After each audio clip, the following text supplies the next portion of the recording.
2 Kings 1. Elijah confronts King Ahaziah. After King Ahab's death, the land of Moab rebelled against Israel. One day, Israel's new king, Ahaziah, fell through the latticework of an upper room at his palace in Samaria and was seriously injured. So he sent messengers to the temple of Baal-zebub, the god of Ekron, to ask whether he would recover. But the angel of the Lord told Elijah, who was from Tishbe, "Go and confront the messengers of the king of Samaria and ask them, 'Is there no God in Israel? Why are you going to Baal-zebub, the god of Ekron, to ask whether the king will recover?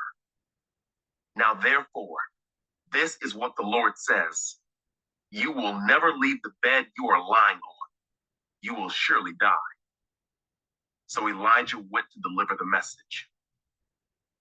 When the messengers returned to the king, he asked them, 'Why have you returned so soon?'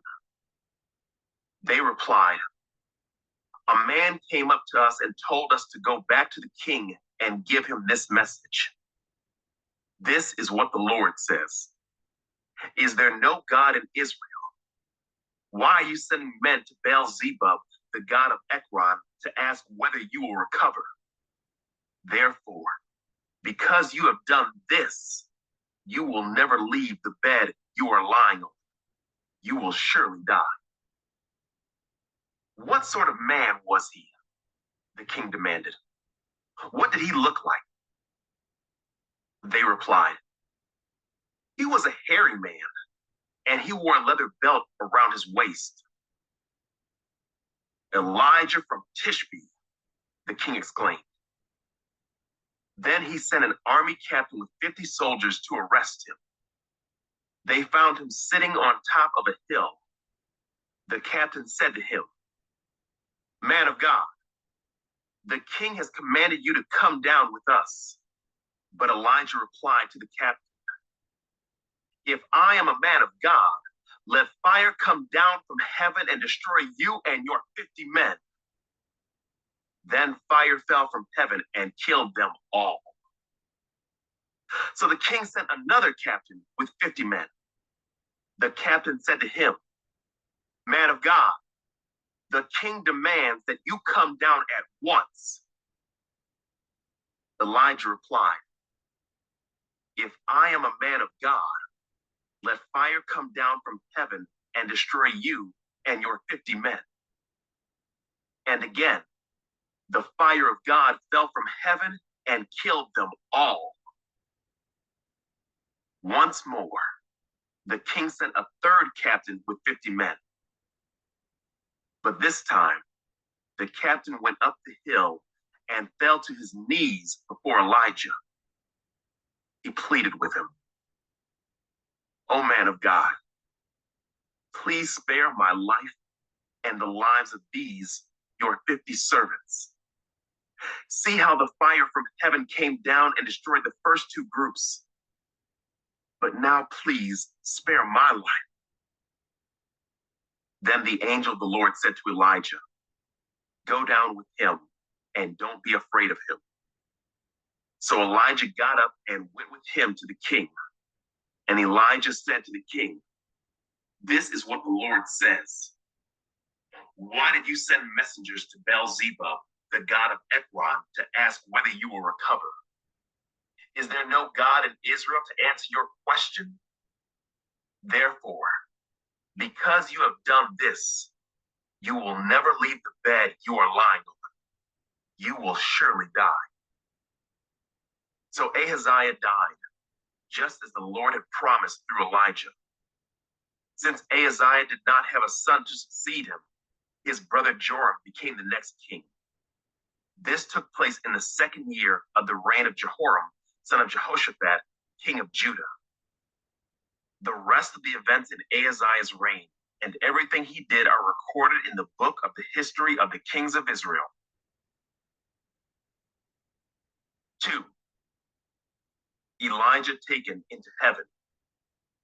When the Lord was about to take Elijah up to heaven in a whirlwind, Elijah and Elisha were traveling from Gilgal.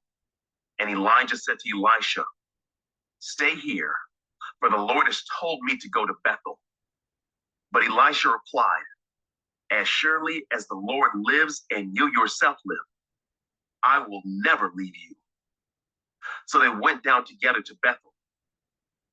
The group of prophets from Bethel came to Elisha and asked him, "Did you know that the Lord is going to take your master away from you today?"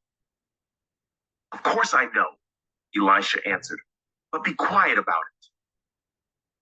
Then Elijah said to Elisha, "Stay here, for the Lord has told me to go to Jericho." But Elisha replied again, "As surely as the Lord lives and you yourself live, I will never leave you." So they went on together to Jericho. Then the group of prophets from Jericho came to Elisha and asked him, "Did you know that the Lord is going to take your master away from you today?" "Of course I know," Elisha answered, "but be quiet about it." Then Elijah said to Elisha, "Stay here, for the Lord has told me to go to the Jordan River." But again, Elisha replied, "As surely as the Lord lives and you yourself live, I will never leave you." So they went on together. 50 men from the group of prophets also went and watched from a distance as Elijah and Elisha stopped beside the Jordan River. Then Elijah folded his cloak together and struck the water with it. The river divided, and the two of them went across on dry ground. When they came to the other side, Elijah said to Elisha, "Tell me what I can do for you before I am taken away." And Elisha replied, "Please let me inherit a double share of your spirit and become your successor." "You have asked a difficult thing," Elijah replied. "If you see me when I am taken from you, then you will get your request. But if not, then you won't." As they were walking along and talking, suddenly a chariot of fire appeared, drawn by horses of fire. It drove between the two men, separating them, and Elijah was carried by a whirlwind into heaven. Elisha saw it and cried out, "My father, my father, I see the chariots and charioteers of Israel." And as they disappeared from sight, Elisha tore his clothes in distress. Elisha picked up Elijah's cloak, which had fallen when he was taken up. Then Elisha returned to the bank of the Jordan River. He struck the water with Elijah's cloak and cried out, "Where is the Lord, the God of Elijah?" Then the river divided, and Elisha went across. When the group of prophets from Jericho saw from a distance what happened, they exclaimed, "Elijah's spirit rests upon Elisha." And they went to meet him and bowed to the ground before him. "Sir," they said, "just say the word, and 50 of our strongest men will search the wilderness for your master. Perhaps the Spirit of the Lord has left him on some mountain or in some valley." "No," Elisha said, "don't send them." But they kept urging him until they shamed him into agreeing. And he finally said, "All right, send them." So 50 men searched for 3 days, but did not find Elijah. Elisha was still at Jericho when they returned. "Didn't I tell you not to go?" he asked. Elisha's first miracles. One day, the leaders of the town of Jericho visited Elisha. "We have a problem, my lord," they told him. "This town is located in pleasant surroundings, as you can see, but the water is bad and the land is unproductive." Elisha said, "Bring me a new bowl with salt in it." So they brought it to him. Then he went out to the spring that supplied the town with water and threw the salt into it. And he said, "This is what the Lord says. I have purified this water. It will no longer cause death or infertility." and the water has remained pure ever since, just as Elisha said. Elisha left Jericho and went up to Bethel. As he was walking along the road, a group of boys from the town began mocking and making fun of him. "Go away, Baldy," they chanted. "Go away, Baldy." Elisha turned around and looked at them, and he cursed them in the name of the Lord. Then 2 bears came out of the woods and mauled 42 of them. From there, Elisha went to Mount Carmel and finally returned to Samaria. 3. War between Israel and Moab. Ahab's son Joram began to rule over Israel in the 18th year of King Jehoshaphat's reign in Judah. He reigned in Samaria 12 years. He did what was evil in the Lord's sight, but not to the same extent as his father and mother. He at least tore down the sacred pillar of Baal that his father had set up. Nevertheless, he continued in the sins that Jeroboam son of Nebat had committed and led the people of Israel to commit. King Mesha of Moab was a sheep breeder. He used to pay the king of Israel an annual tribute of 100,000 lambs and the wool of 100,000 rams.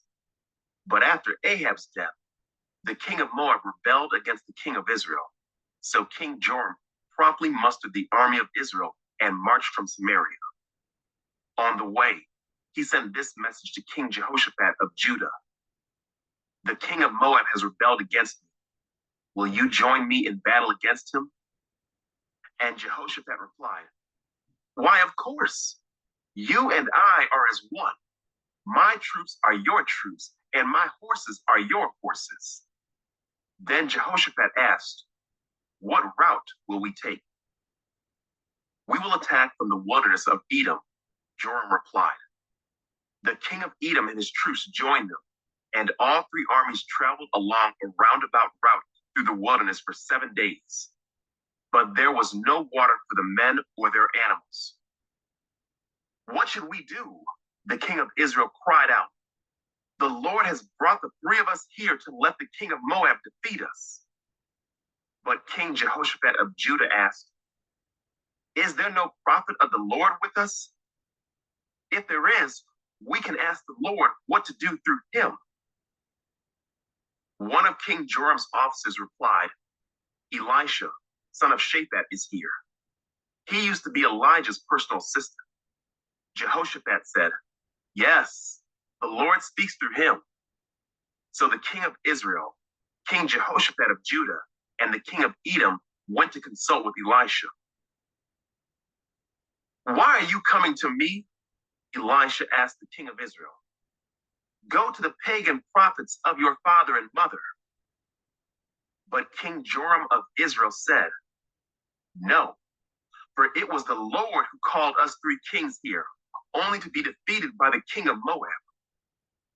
Elisha replied, "As surely as the Lord Almighty lives, whom I serve, I wouldn't even bother with you except for my respect for King Jehoshaphat of Judah.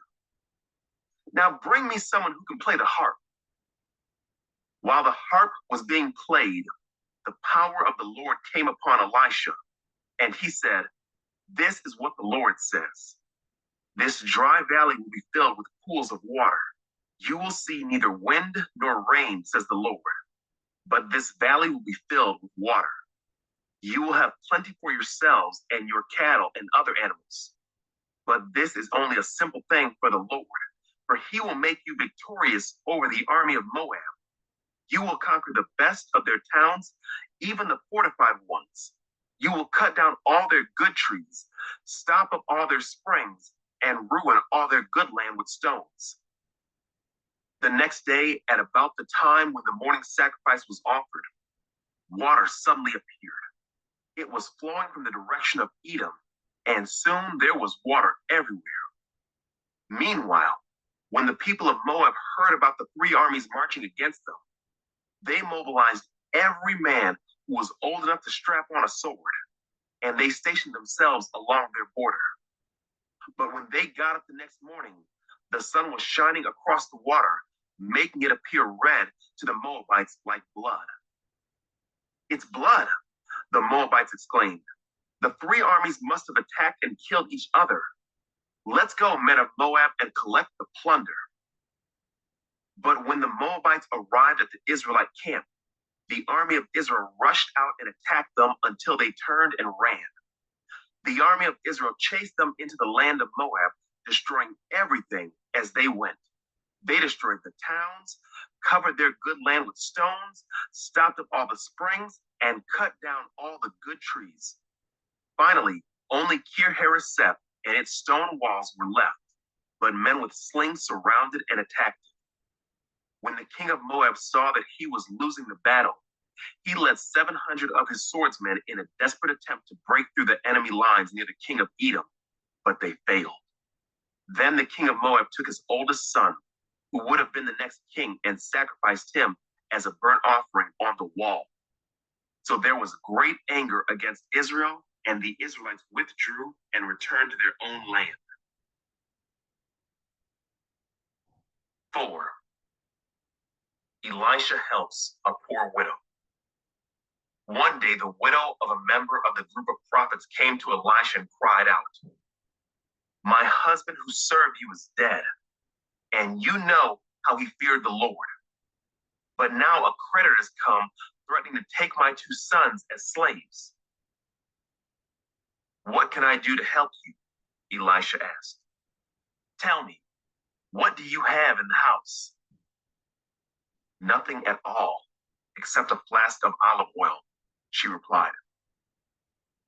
And Elisha said, "Borrow as many empty jars as you can from your friends and neighbors.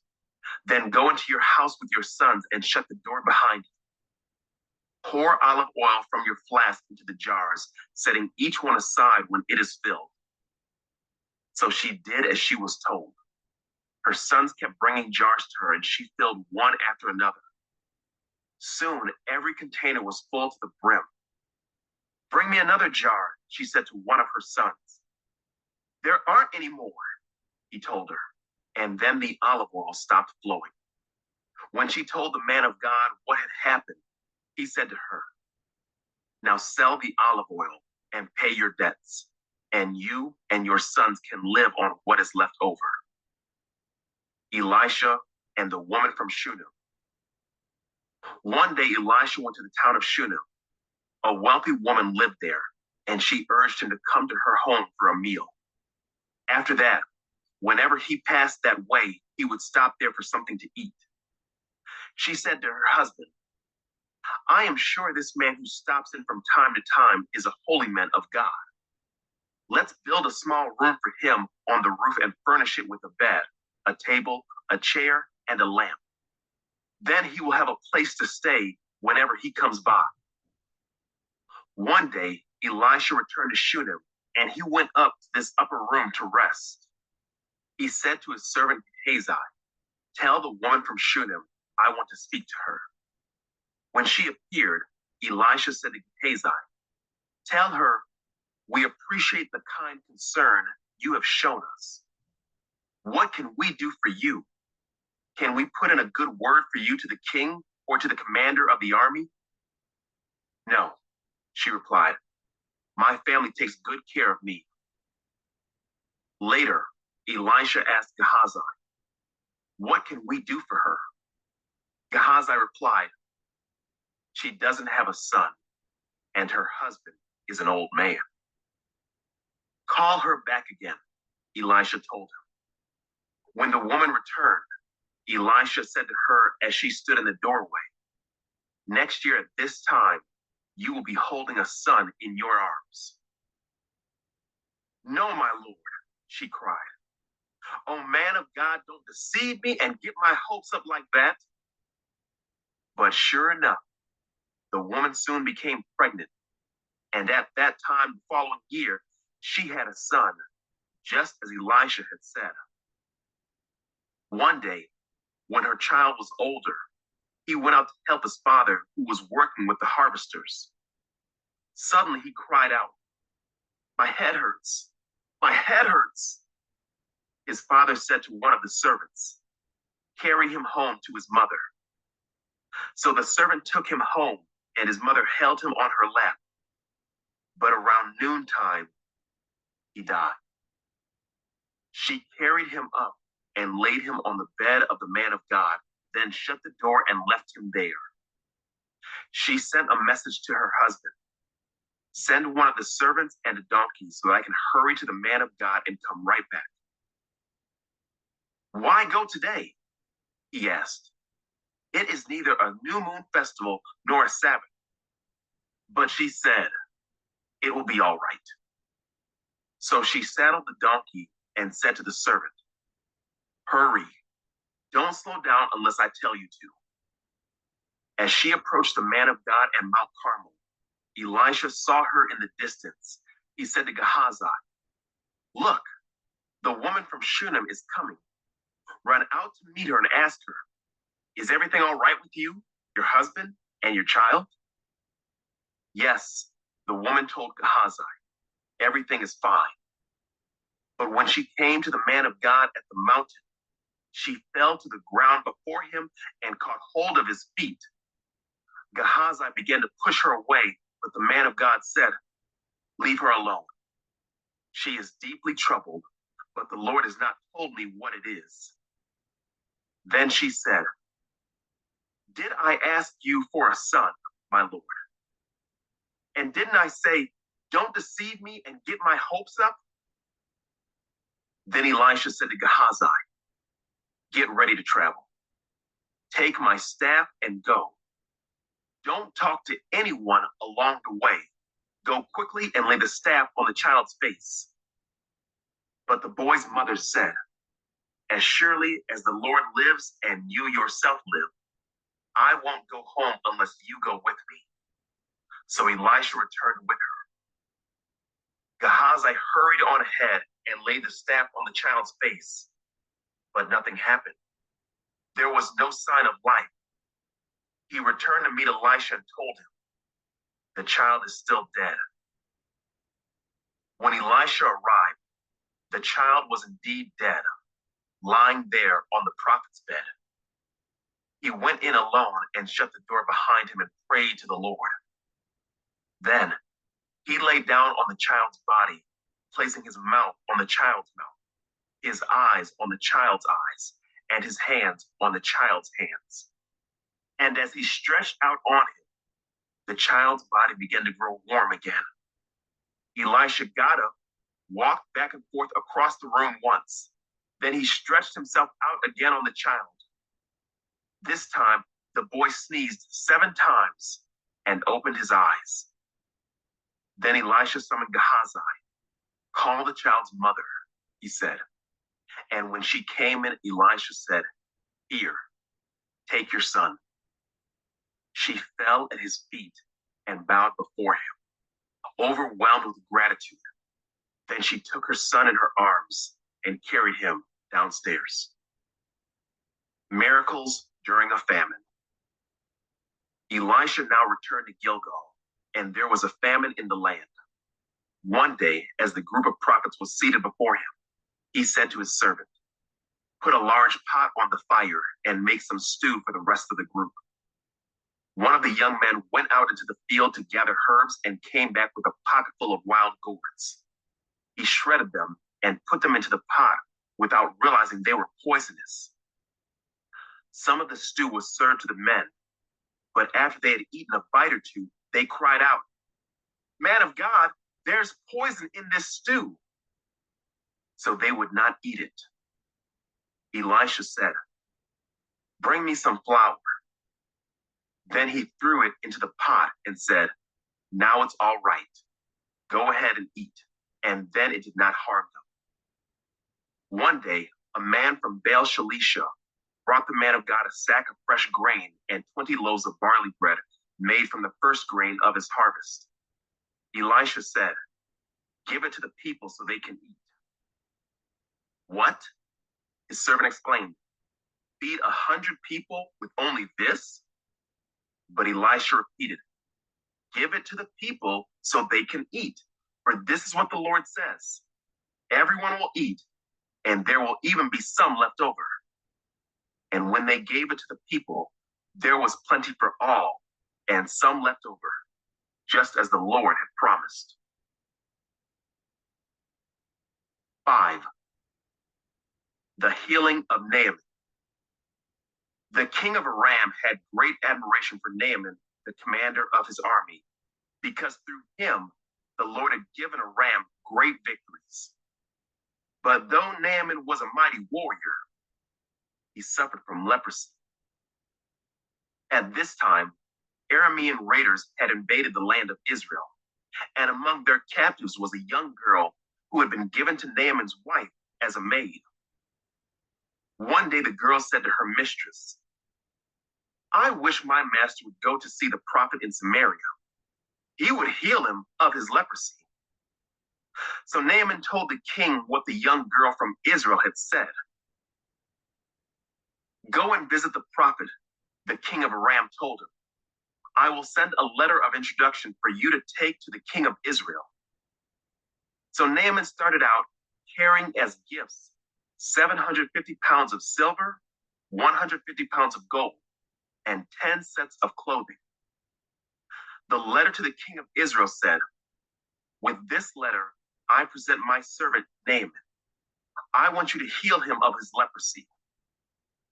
When the king of Israel read the letter, he tore his clothes in dismay and said, "Am I God that I can give life and take it away? Why is this man asking me to heal someone with leprosy? I can see that he's just trying to pick a fight with me." But when Elisha, the man of God, heard that the king of Israel had torn his clothes in dismay, he sent this message to him: "Why are you so upset? Send Naaman to me, and he will learn that there is a true prophet here in Israel."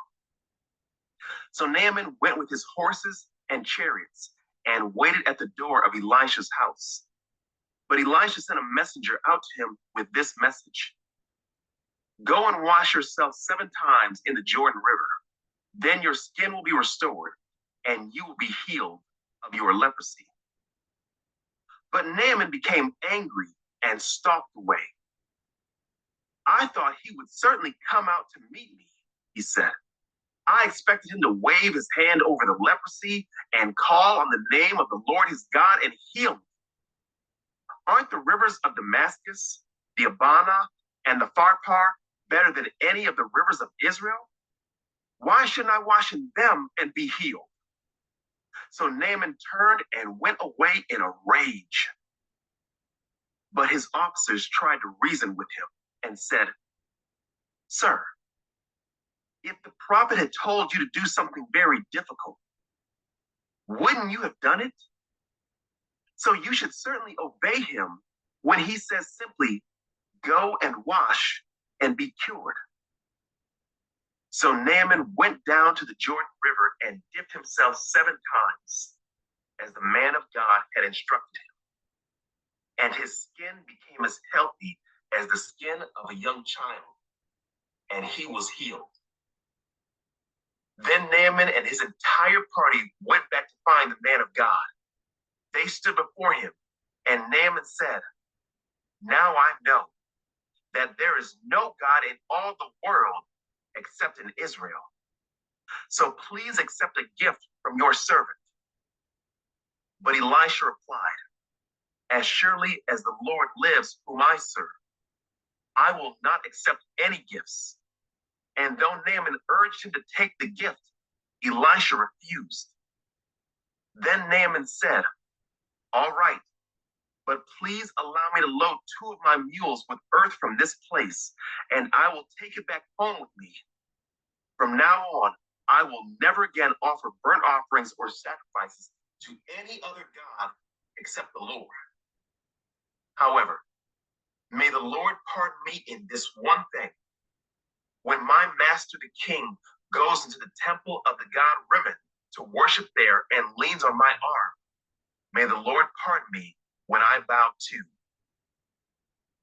"Go in peace," Elisha said. So Naaman started home again. The greed of Gehazi. But Gehazi, the servant of Elisha, the man of God, said to himself, My master should not have let this Aramean get away without accepting any of his gifts. As surely as the Lord lives, I will chase after him and get something from him." So Gehazi set off after Naaman. When Naaman saw Gehazi running after him, he climbed down from his chariot and went to meet him. "Is everything all right?" Naaman asked. "Yes," Gehazi said, "but my master has sent me to tell you that 2 young prophets from the hill country of Ephraim have just arrived. He would like 75 pounds of silver and 2 sets of clothing to give to them." "By all means, take twice as much silver," Naaman insisted. He gave him 2 sets of clothing, tied up the money in 2 bags, and sent 2 of his servants to carry the gifts for Gehazi. But when they arrived at the citadel, Gehazi took the gifts from the servants and sent the men back. Then he went and hid the gifts inside the house. When he went into his master, Elisha asked him, "Where have you been, Gehazi?" "I haven't been anywhere," he replied. But Elisha asked him, "Don't you realize that I was there in spirit when Naaman stepped down from his chariot to meet you? Is this the time to receive money and clothing, olive groves and vineyards, sheep and cattle, and male and female servants? Because you have done this, you and your descendants will suffer from Naaman's leprosy forever." When Gehazi left the room, he was covered with leprosy. His skin was white as snow. 6. The floating axe head. One day, the group of prophets came to Elisha and told him, "As you can see, this place where we meet with you is too small. Let's go down to the Jordan River where there are plenty of logs. There we can build a new place for us to meet." "All right," he told them, "go ahead." "Please come with us," someone suggested. "I will," he said. So he went with them. When they arrived at the Jordan, they began cutting down trees. But as one of them was cutting a tree, his axe head fell into the river. "Oh, sir," he cried, "it was a borrowed axe." "Where did it fall?" the man of God asked. When he showed him the place, Elisha cut a stick and threw it into the water at that spot. Then the axe head floated to the surface. "Grab it," Elisha said, and the man reached out and grabbed it. Elisha traps the Arameans. When the king of Aram was at war with Israel, he would confer with his officers and say, "We will mobilize our forces at such and such a place." But immediately, Elisha, the man of God, would warn the king of Israel, "Do not go near that place, for the Arameans are planning to mobilize their troops there." So the king of Israel would send word to the place indicated by the man of God.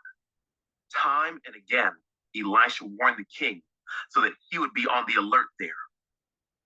The king of Aram became very upset over this. He called his officers together and demanded, "Which of you is the traitor? Who has been informing the king of Israel of my plans?" "It's not us, my lord the king," one of the officers replied. "Elisha, the prophet in Israel, tells the king of Israel even the words you speak in the privacy of your bedroom." "Go and find out where he is," the king commanded, "so I can send troops to seize him." And the report came back, "Elisha is at Dothan." So one night, the king of Aram sent a great army with many chariots and horses to surround the city. When the servant of the man of God got up early the next morning and went outside, there were troops, horses, and chariots everywhere. "Oh, sir, what will we do now?" the young man cried to Elisha. "Don't be afraid," Elisha told him, "for there are more on our side than on theirs." Then Elisha prayed, "Oh Lord, open his eyes and let him see." The Lord opened the young man's eyes, and when he looked up, he saw that the hillside around Elisha was filled with horses and chariots of fire.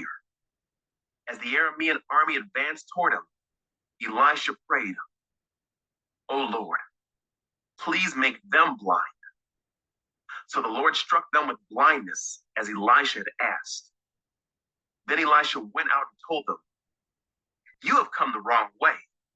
This isn't the right city. Follow me, and I will take you to the man you are looking for." And he led them to the city of Samaria. As soon as they had entered Samaria, Elisha prayed, "O Lord, now open their eyes and let them see." So the Lord opened their eyes, and they discovered that they were in the middle of Samaria. When the king of Israel saw them, he shouted to Elisha, "My father, should I kill them? Should I kill them?" "Of course not," Elisha replied. "Do we kill prisoners of war? Give them food and drink and send them home again to their master." So the king made a great feast for them and then sent them home to their master. After that, the Aramean raiders stayed away from the land of Israel.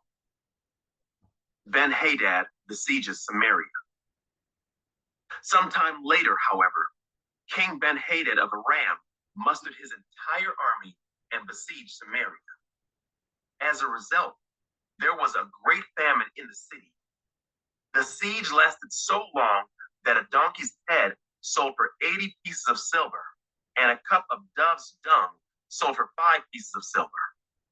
One day, as the king of Israel was walking along the wall of the city, a woman called to him, "Please help me, my lord the king." He answered, "If the Lord doesn't help you, what can I do? I have neither food from the threshing floor nor wine from the press to give you." But then the king asked, "What is the matter?" She replied, "This woman said to me, 'Come on, let's eat your son today. Then we will eat my son tomorrow.' So we cooked my son and ate him. Then the next day I said to her, 'Kill your son so we can eat him.' But she has hidden her son."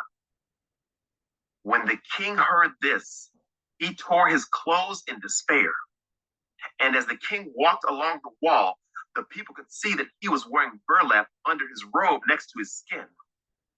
"May God strike me and even kill me if I don't separate Elisha's head from his shoulders this very day," the king vowed. Elisha was sitting in his house with the elders of Israel when the king sent a messenger to summon him. But before the messenger arrived, Elisha said to the elders, "A murderer has sent a man to cut off my head. When he arrives, shut the door and keep him out. We will soon hear his master's steps following him." While Elisha was still saying this, the messenger arrived. And the king said, "All this misery is from the Lord. Why should I wait for the Lord any longer?" 7. Elisha replied, "Listen to this message from the Lord. This is what the Lord says. By this time tomorrow, in the markets of Samaria, 6 quarts of choice flour will cost only 1 piece of silver, and 12 quarts of barley grain will cost only 1 piece of silver." The officer assisting the king said to the man of God, "That couldn't happen even if the Lord opened the windows of heaven." But Elisha replied, "You will see it happen with your own eyes, but you won't be able to eat any of it." Outcasts visit the enemy camp. Now there were 4 men with leprosy sitting at the entrance of the city gates. "Why should we sit here waiting to die?" they asked each other. "We will starve if we stay here. But with the famine in the city, we will starve if we go back there. So we might as well go out and surrender to the Aramean army." If they let us live, so much the better. But if they kill us, we would have died anyway. So at twilight, they set out for the camp of the Arameans. But when they came to the edge of the camp, no one was there. For the Lord had caused the Aramean army to hear the clatter of speeding chariots and the galloping of horses and the sounds of a great army approaching. The king of Israel has hired the Hittites and Egyptians to attack us, they cried to one another. So they panicked and ran into the night, abandoning their tents, horses, donkeys, and everything else as they fled for their lives. When the men with leprosy arrived at the edge of the camp, they went into one tent after another, eating and drinking wine, and they carried off silver and gold and clothing and hid it.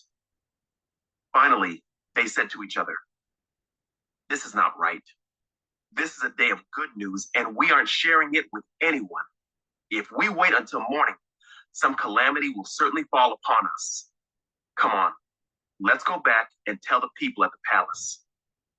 So they went back to the city and told the gatekeepers what had happened. "We went out to the Aramean camp," they said, "and no one was there. The horses and donkeys were tethered, and the tents were all in order, but there wasn't a single person around." Then the gatekeeper shouted the news to the people in the palace. Israel plunders the camp.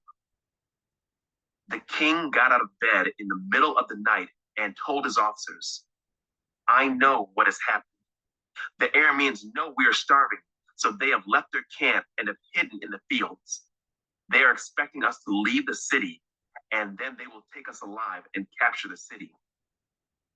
One of his officers replied, "We had better send out scouts to check into this.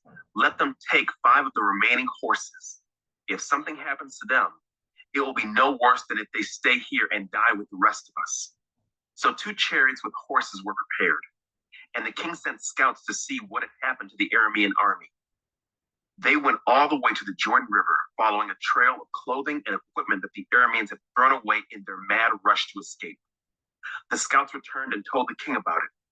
Then the people of Samaria rushed out and plundered the Aramean camp. So it was true that 6 quarts of choice flour were sold that day for 1 piece of silver, and 12 quarts of barley grain were sold for 1 piece of silver, just as the Lord had promised. The king appointed his officer to control the traffic at the gate, but he was knocked down and trampled to death as the people rushed out. So everything happened exactly as the man of God had predicted when the king came to his house. The man of God had said to the king, "By this time tomorrow, in the markets of Samaria, 6 quarts of choice flour will cost 1 piece of silver, and 12 quarts of barley grain will cost 1 piece of silver."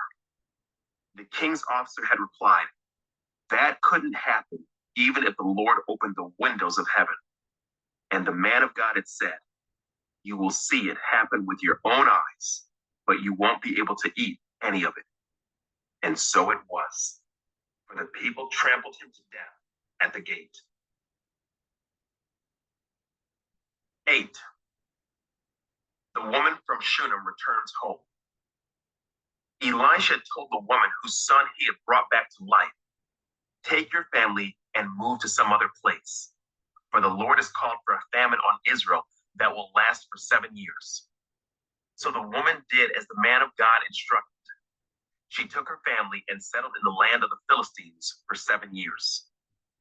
After the famine ended, she returned from the land of the Philistines, and she went to see the king about getting back her house and land. As she came in, the king was talking with Gehazi, the servant of the man of God. The king had just said, "Tell me some stories about the great things Elisha has done." And Gehazi was telling the king about the time Elisha had brought a boy back to life. At that very moment, the mother of the boy walked in to make her appeal to the king about her house and land. "Look, my lord the king," Gehazi explained. "Here is the woman now, and this is her son, the very one Elisha brought back to life." "Is this true?" the king asked her, and she told him the story. So he directed one of his officials to see that everything she had lost was restored to her, including the value of any crops that had been harvested during her absence. Hazael murders Ben-Hadad. Elisha went to Damascus, the capital of Aram, where King Ben-Hadad lay sick. When someone told the king that the man of God had come, the king said to Hazael, "Take a gift to the man of God, then tell him to ask the Lord, 'Will I recover from this illness?'" So Hazael loaded down 40 camels with the finest products of Damascus as a gift for Elisha. He went to him and said, "Your servant, Ben-Hadad, the king of Aram, has sent me to ask, 'Will I recover from this illness?'" And Elisha replied, "Go and tell him, 'You will surely recover.' But actually, the Lord has shown me that he will surely die." Elisha stared at Hazael with a fixed gaze until Hazael became uneasy. Then the man of God started weeping. "What's the matter, my lord?"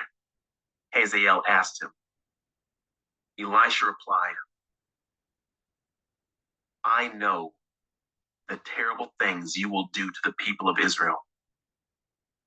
You will burn their fortified cities, kill their young men with the sword, dash their little children to the ground, and rip open their pregnant women."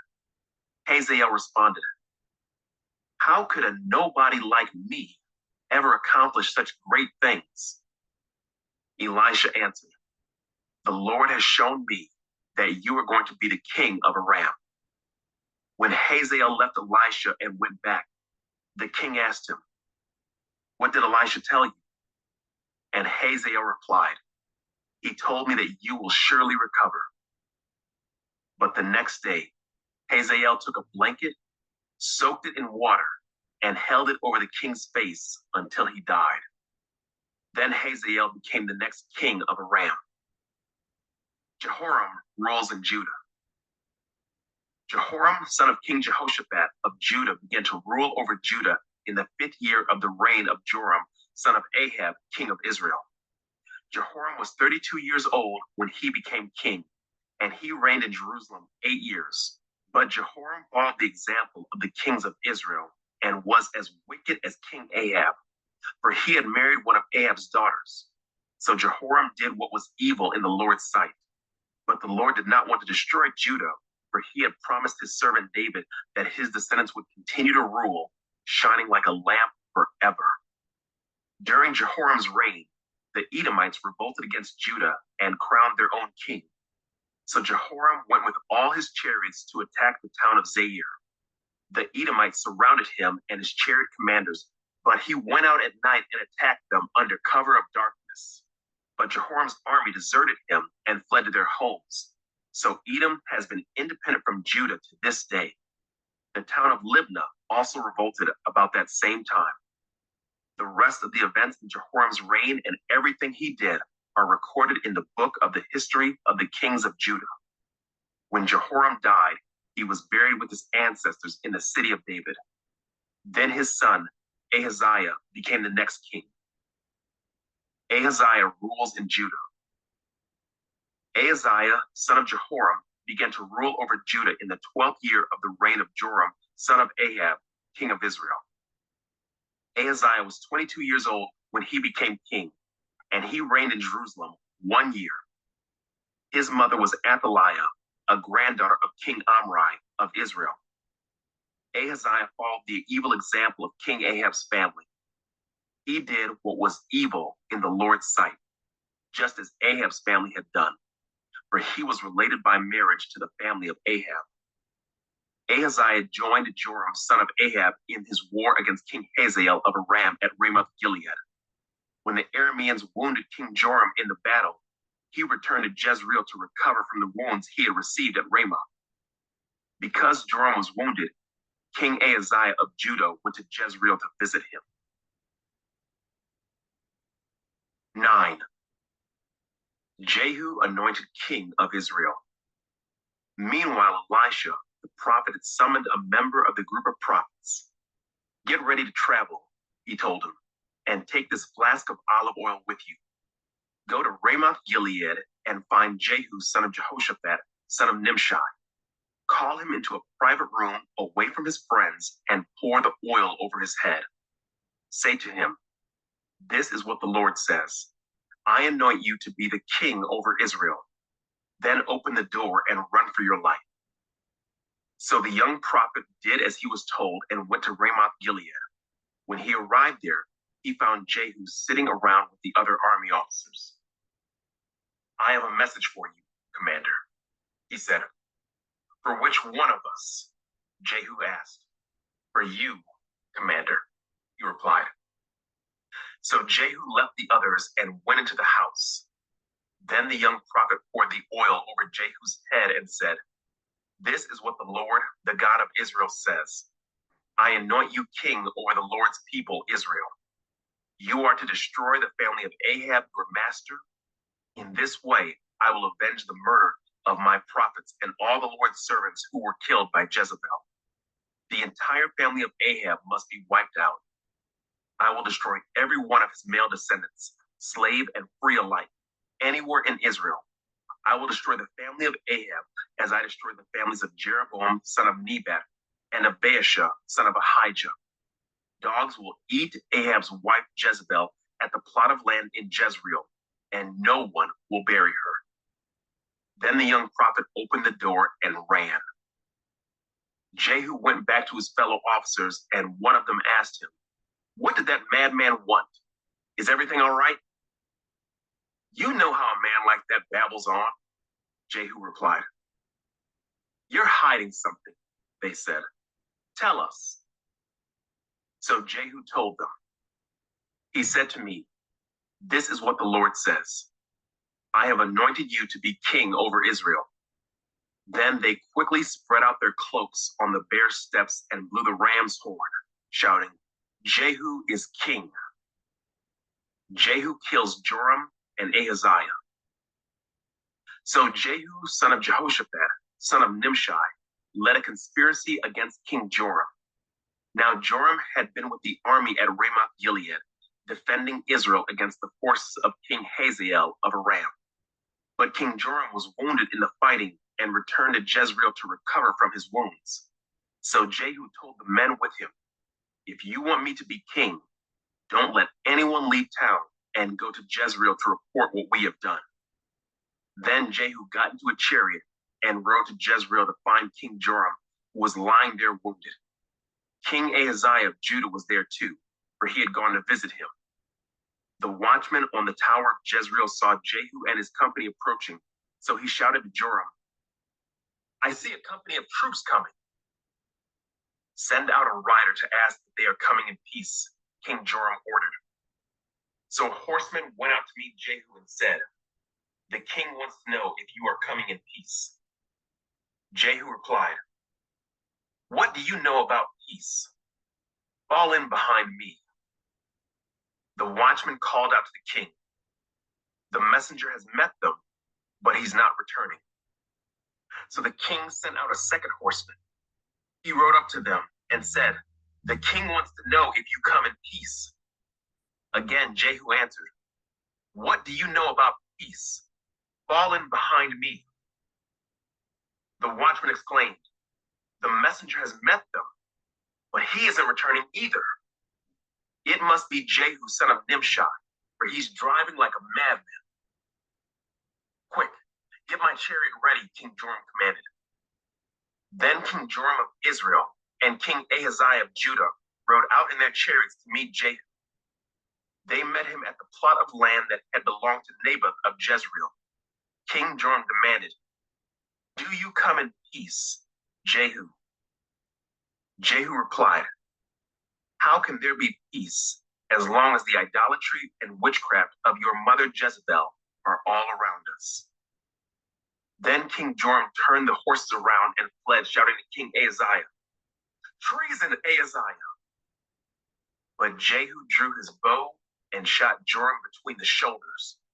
The arrow pierced his heart, and he sank down dead in his chariot. Jehu said to Bidkar, his officer, "Throw him into the plot of land that belonged to Naboth of Jezreel. Do you remember when you and I were riding along behind his father Ahab? The Lord pronounced this message against him. I solemnly swear that I will repay him here on this plot of land, says the Lord, for the murder of Naboth and his sons that I saw yesterday. So throw him out on Naboth's property, just as the Lord said. When King Ahaziah of Judah saw what was happening, he fled along the road to Beth-Hagen. Jehu rode after him, shouting, "Shoot him too!" So they shot Ahaziah in his chariot at the ascent of Gur near Ibleam. He was able to go on as far as Megiddo, but he died there. His servants took him by chariot to Jerusalem, where they buried him with his ancestors in the city of David. Ahaziah had become king over Judah in the 11th year of the reign of Joram, son of Ahab. The death of Jezebel. When Jezebel, the queen mother, heard that Jehu had come to Jezreel, she painted her eyelids and fixed her hair and sat at a window. When Jehu entered the gate of the palace, she shouted at him, "Have you come in peace, you murderer? You are just like Zimri, who murdered his master." Jehu looked up and saw her at the window and shouted, "Who is on my side?" And 2 or 3 eunuchs looked out at him. "Throw her down," Jehu yelled. So they threw her out the window, and her blood spattered against the wall and on the horses. And Jehu trampled her body under his horse's hooves. Then Jehu went into the palace and ate and drank. Afterward he said, "Someone go and bury this cursed woman, for she is the daughter of a king." But when they went out to bury her, they found only her skull, her feet, and her hands. When they returned and told Jehu, he stated, "This fulfills the message from the Lord, which he spoke through his servant Elijah from Tishbe. At the plot of land in Jezreel, dogs will eat Jezebel's body. Her remains will be scattered like dung on the plot of land in Jezreel, so that no one will be able to recognize her." 10. Jehu kills Ahab's family. Ahab had 70 sons living in the city of Samaria. So Jehu wrote letters and sent them to Samaria, to the elders and officials of the city, and to the guardians of King Ahab's sons. He said, "The king's sons are with you, and you have at your disposal chariots, horses, a fortified city, and weapons. As soon as you receive this letter, select the best qualified of your master's sons to be your king, and prepare to fight for Ahab's dynasty." But they were paralyzed with fear and said, "We've seen that 2 kings couldn't stand against this man. What can we do?" So the palace and city administrators, together with the elders and the guardians of the king's sons, sent this message to Jehu: "We are your servants and will do anything you tell us. We will not make anyone king. Do whatever you think is best." Jehu responded with the second letter, "If you are on my side and are going to obey me, bring the heads of your master's sons to me at Jezreel by this time tomorrow." Now the 70 sons of the king were being cared for by the leaders of Samaria, where they had been raised since childhood. When the letter arrived, the leaders killed all 70 of the king's sons. They placed their heads in baskets and presented them to Jehu at Jezreel. A messenger went to Jehu and said, "They have brought the heads of the king's sons." So Jehu ordered, "Pile them in 2 heaps at the entrance of the city gate and leave them there until morning." In the morning, he went out and spoke to the crowd that had gathered around them. "You are not to blame," he told them. "I am the one who conspired against my master and killed him. But who killed all these? You can be sure that the message of the Lord that was spoken concerning Ahab's family will not fail. The Lord declared through his servant Elijah that this would happen." Then Jehu killed all who were left of Ahab's relatives living in Jezreel, and all his important officials, his personal friends, and his priests. So Ahab was left without a single survivor. Then Jehu set out for Samaria. Along the way, while he was at Beth-Eked of the shepherds, he met some relatives of King Ahaziah of Judah. "Who are you?" he asked them. And they replied, "We are relatives of King Ahaziah. We are going to visit the sons of King Ahab and the sons of the queen mother." "Take them alive," Jehu shouted to his men, and they captured all 42 of them and killed them at the well of Beth-Eked. None of them escaped. When Jehu left there, he met Jehonadab, son of Rechab, who was coming to meet him. After they had greeted each other, Jehu said to him, "Are you as loyal to me as I am to you?" "Yes, I am," Jehonadab replied. "If you are," Jehu said, "then give me your hand." So Jehonadab put out his hand, and Jehu helped him into the chariot. Then Jehu said, "Now come with me and see how devoted I am to the Lord." So Jehonadab rode along with him. When Jehu arrived in Samaria, he killed everyone who was left there from Ahab's family, just as the Lord had promised through Elijah. Jehu kills the priest of Baal. Then Jehu called a meeting of all the people of the city and said to them, "Ahab's worship of Baal was nothing compared to the way I will worship him. Therefore summon all the prophets and worshipers of Baal and call together all his priests. See to it that every one of them comes, for I am going to offer a great sacrifice to Baal. Anyone who fails to come will be put to death." But Jehu's cunning plan was to destroy all the worshipers of Baal. Then Jehu ordered, "Prepare a solemn assembly to worship Baal." So they did. He sent messengers throughout all Israel summoning those who worshiped Baal. They all came.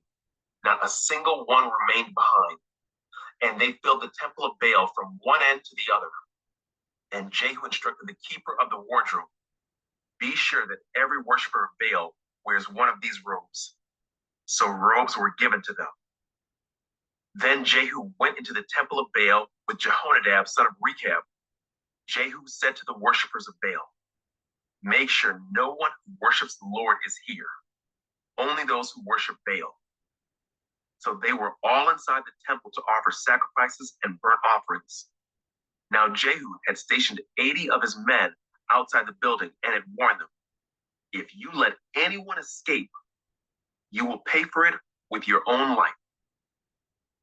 As soon as Jehu had finished sacrificing the burnt offering, he commanded his guards and officers, "Go in and kill all of them.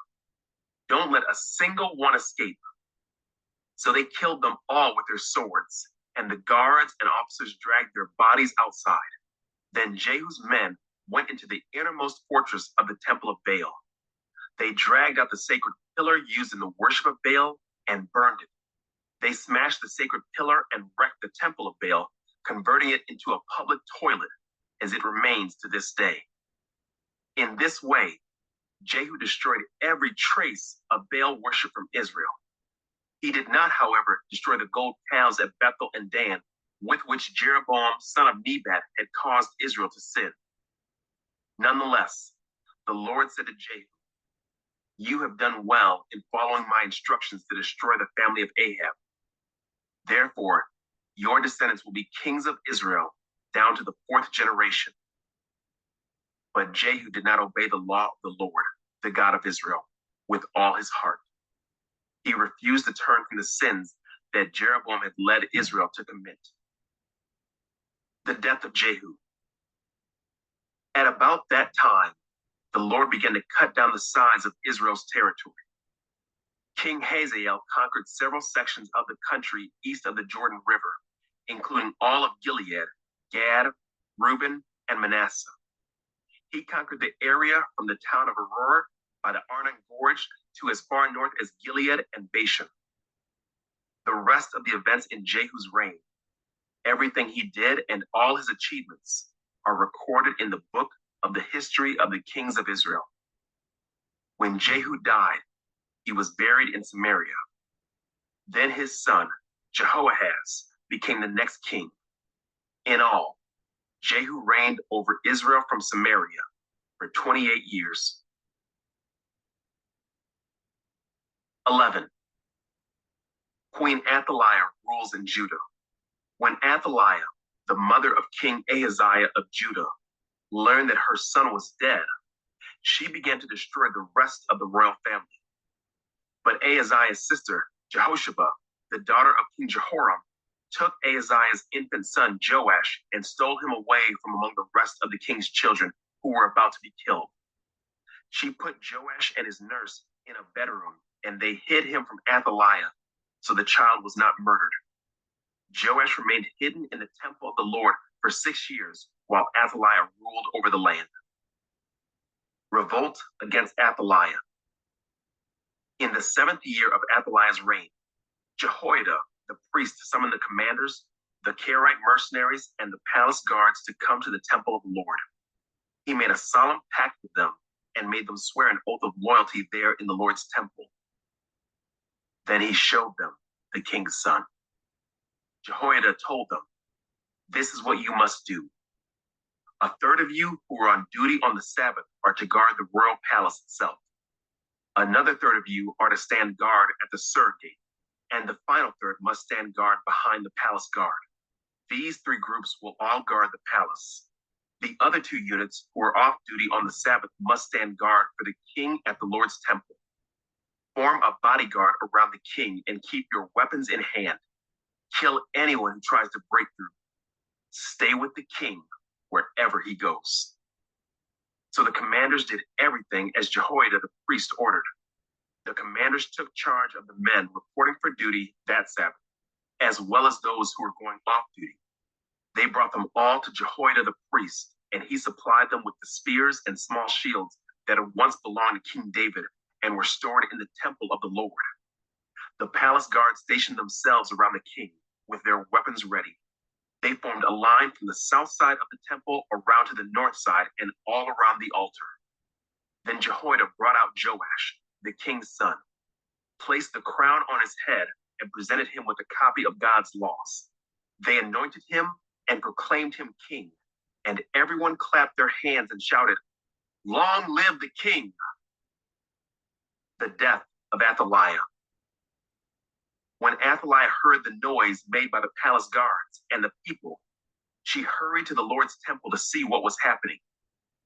When she arrived, she saw the newly crowned king standing in his place of authority by the pillar, as was the custom at times of coronation. The commanders and trumpeters were surrounding him, and people from all over the land were rejoicing and blowing trumpets. When Athaliah saw all this, she tore her clothes in despair and shouted, "Treason! Treason!" Then Jehoiada the priest ordered the commanders who were in charge of the troops, "Take her to the soldiers in front of the temple and kill anyone who tries to rescue her." For the priest had said, "She must not be killed in the temple of the Lord." So they seized her and led her out to the gate where horses enter the palace grounds, and she was killed there. Jehoiada's religious reforms. Then Jehoiada made a covenant between the Lord and the king, and the people that they would be the Lord's people. He also made a covenant between the king and the people, and all the people of the land went over to the temple of Baal and tore it down. They demolished the altars and smashed the idols to pieces, and they killed Mattan, the priest of Baal, in front of the altars. Jehoiada the priest stationed guards at the temple of the Lord. Then the commanders, the Karaite mercenaries, the palace guards, and all the people of the land escorted the king from the temple of the Lord. They went through the gate of the guards and into the palace, and the king took his seat on the royal throne. So all the people of the land rejoiced, and the city was peaceful because Athaliah had been killed at the king's palace. Joash was 7 years old when he became king. 12. Joash repairs the temple. Joash began to rule over Judah in the 7th year of King Jehu's reign in Israel. He reigned in Jerusalem 40 years. His mother was Zibiah from Beersheba. All his life, Joash did what was pleasing in the Lord's sight because Jehoiada the priest instructed him. Yet even so, he did not destroy the pagan shrines, and the people still offered sacrifices and burned incense there. One day, King Joash said to the priest, "Collect all the money brought as a sacred offering to the Lord's temple, whether it is a regular assessment, a payment of vows, or a voluntary gift. Let the priest take some of that money to pay for whatever repairs are needed at the temple." But by the 23rd year of Joash's reign, the priest still had not repaired the temple. So King Joash called for Jehoiada and the other priests and asked them, "Why haven't you repaired the temple? Don't use any more money for your own needs. From now on, it must all be spent on temple repairs." So the priests agreed not to accept any more money from the people, and they also agreed to let others take responsibility for repairing the temple. Then Jehoiada the priest bored a hole in the lid of a large chest and set it on the right-hand side of the altar at the entrance of the temple of the Lord. The priest guarding the entrance put all of the people's contributions into the chest. Whenever the chest became full, the court secretary and the high priest counted the money that had been brought to the Lord's temple and put it into bags. Then they gave the money to the construction supervisors who used it to pay the people working on the Lord's temple, the carpenters, the builders, the masons, and the stonecutters. They also used the money to buy the timber and the finished stone needed for repairing the Lord's temple, and they paid any other expenses related to the temple's restoration. The money brought to the temple was not used for making silver bowls, lamp snuffers, basins, trumpets, or other articles of gold or silver for the temple of the Lord. It was paid to the workmen who used it for the temple repairs. No accounting of this money was required from the construction supervisors because they were honest and trustworthy men. However, the money that was contributed for guilt offerings and sin offerings was not brought to the Lord's temple. It was given to the priests for their own use. The end of Joash's reign. About this time, King Hazael of Aram went to war against Gath and captured it. Then he turned to attack Jerusalem. King Joash collected all the sacred objects that Jehoshaphat, Jehoram, and Ahaziah, the previous kings of Judah, had dedicated, along with what he himself had dedicated. He sent them all to Hazael, along with all the gold and the treasuries of the Lord's temple and the royal palace. So Hazael called off his attack on Jerusalem. The rest of the events in Joash's reign and everything he did are recorded in the book of the history of the kings of Judah. Joash's officers plotted against him and assassinated him at Beth Millo on the road to Silla. The assassins were Josachar, son of Shimeah, and Jehoshaphat, son of Shomer, both trusted advisors. Joash was buried with his ancestors in the city of David. Then his son Amaziah became the next king. 13.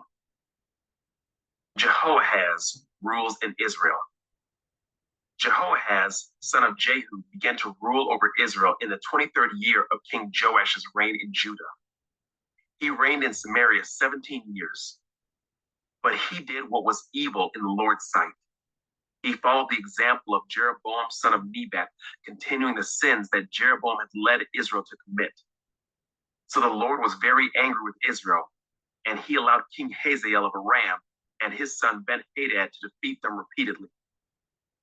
Then Jehoahaz prayed for the Lord's help, and the Lord heard his prayer, for he could see how severely the king of Aram was oppressing Israel.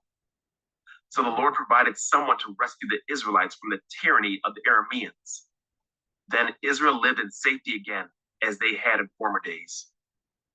But they continued to sin, following the evil example of Jeroboam. They also allowed the Asherah pole in Samaria to remain standing. Finally, Jehoahaz's army was reduced to 50 charioteers, 10 chariots, and 10,000 foot soldiers. The king of Aram had killed the others, trampling them like dust under his feet. The rest of the events of Jehoahaz's reign, everything he did, and the extent of his power are recorded in the book of the history of the kings of Israel. When Jehoahaz died, he was buried in Samaria. Then his son Jehoash became the next king. Jehoash rules in Israel. Jehoash, son of Jehoahaz, began to rule over Israel in the 37th year of King Joash's reign in Judah. He reigned in Samaria 16 years, but he did what was evil in the Lord's sight. He refused to turn from the sins that Jeroboam son of Nebat had led Israel to commit. The rest of the events in Jehoash's reign and everything he did, including the extent of his power and his war with King Amaziah of Judah, are recorded in the book of the history of the kings of Israel. When Jehoash died, he was buried in Samaria with the kings of Israel. Then his son, Jeroboam II, became the next king. Elisha's final prophecy. When Elisha was in his last illness, King Jehoash of Israel visited him and wept over him. My father, I see the chariots and charioteers of Israel, he cried. Elisha told him, get a bow and some arrows, and the king did as he was told. Elisha told him, put your hand on the bow, and Elisha laid his own hands on the king's hands. Then he commanded, open that eastern window, and he opened it. Then he said, shoot. So he shot an arrow. Elisha proclaimed, this is the Lord's arrow, an arrow of victory over Aram, for you will completely conquer the Arameans at Aphek. Then he said, now pick up the other arrows and strike them against the ground. So the king picked them up and struck the ground 3 times. But the man of God was angry with him. You should have struck the ground 5 or 6 times, he exclaimed. Then you would have beaten a ram until it was entirely destroyed. Now you will be victorious only 3 times. Then Elisha died and was buried. Groups of Moabite raiders used to invade the land each spring. Once, when some Israelites were burying a man, they spied a band of these raiders, so they hastily threw the corpse into the tomb of Elisha and fled. But as soon as the body touched Elisha's bones, the dead man revived and jumped to his feet. King Hazael of Aram had oppressed Israel during the entire reign of King Jehoahaz, but the Lord was gracious and merciful to the people of Israel, and they were not totally destroyed. He pitied them because of his covenant with Abraham, Isaac, and Jacob. And to this day, he still has not completely destroyed them or banished them from his presence. King Hazael of Aram died, and his son Ben-Hadad became the next king. Then Jehoash, son of Jehoahaz, recaptured from Ben-Hadad, son of Hazael, the towns that had been taken from Jehoash's father, Jehoahaz. Jehoash defeated Ben-Hadad on 3 occasions, and he recovered the Israelite towns. 14. Amaziah rules in Judah. Amaziah, son of Joash, began to rule over Judah in the 2nd year of the reign of King Jehoash of Israel. Amaziah was 25 years old when he became king, and he reigned in Jerusalem 29 years. His mother was Jehoiadin from Jerusalem. Amaziah did what was pleasing in the Lord's sight, but not like his ancestor David. Instead, he followed the example of his father Joash. Amaziah did not destroy the pagan shrines, and the people still offered sacrifice and burned incense there. When Amaziah was well established as king, he executed the officials who had assassinated his father. However, he did not kill the children of the assassins, for he obeyed the command of the Lord as written by Moses in the book of the law. Parents must not be put to death for the sins of their children, nor children for the sins of their parents. Those deserving to die must be put to death for their own crimes. Amaziah also killed 10,000 Edomites in the Valley of Salt. He also conquered Selah and changed its name to Joktheel, as it is called to this day. One day, Amaziah sent messengers with this challenge to Israel's king Jehoash, the son of Jehoahaz and grandson of Jacob. Come and meet me in battle. But King Jehoash of Israel replied to King Amaziah of Judah with this story. Out in the Lebanon mountains, a thistle sent a message to a mighty cedar tree. Give your daughter in marriage to my son. But just then a wild animal of Lebanon came by and stepped on the thistle, crushing it. You have indeed defeated Edom, and you are proud of it.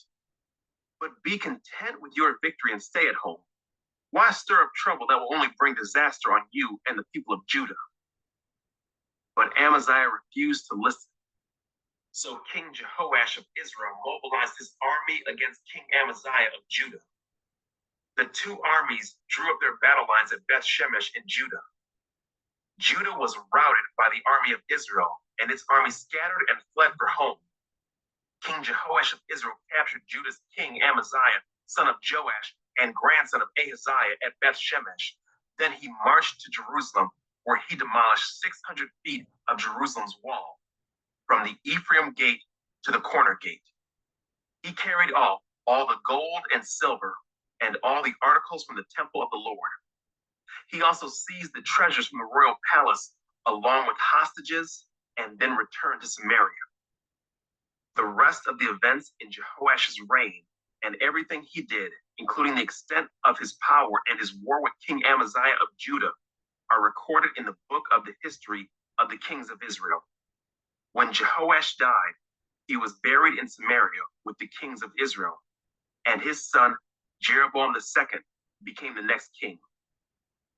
King Amaziah of Judah lived for 15 years after the death of King Jehoash of Israel. The rest of the events in Amaziah's reign are recorded in the book of the history of the kings of Judah. There was a conspiracy against Amaziah's life in Jerusalem, and he fled to Lachish, but his enemies sent assassins after him, and they killed him there. They brought his body back to Jerusalem on a horse, and he was buried with his ancestors in the city of David. All the people of Judah had crowned Amaziah's 16-year-old son, Uzziah, as king in place of his father Amaziah. After his father's death, Uzziah rebuilt the town of Elath and restored it to Judah. Jeroboam II rules in Israel. Jeroboam II, the son of Jehoash, began to rule over Israel in the 15th year of King Amaziah's reign in Judah. He reigned in Samaria 41 years. He did what was evil in the Lord's sight. He refused to turn from the sins that Jeroboam, son of Nebat, had led Israel to commit.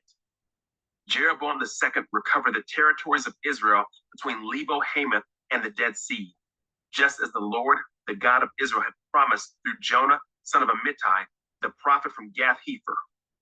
For the Lord saw the bitter suffering of everyone in Israel, and that there was no one in Israel, slave or free, to help them.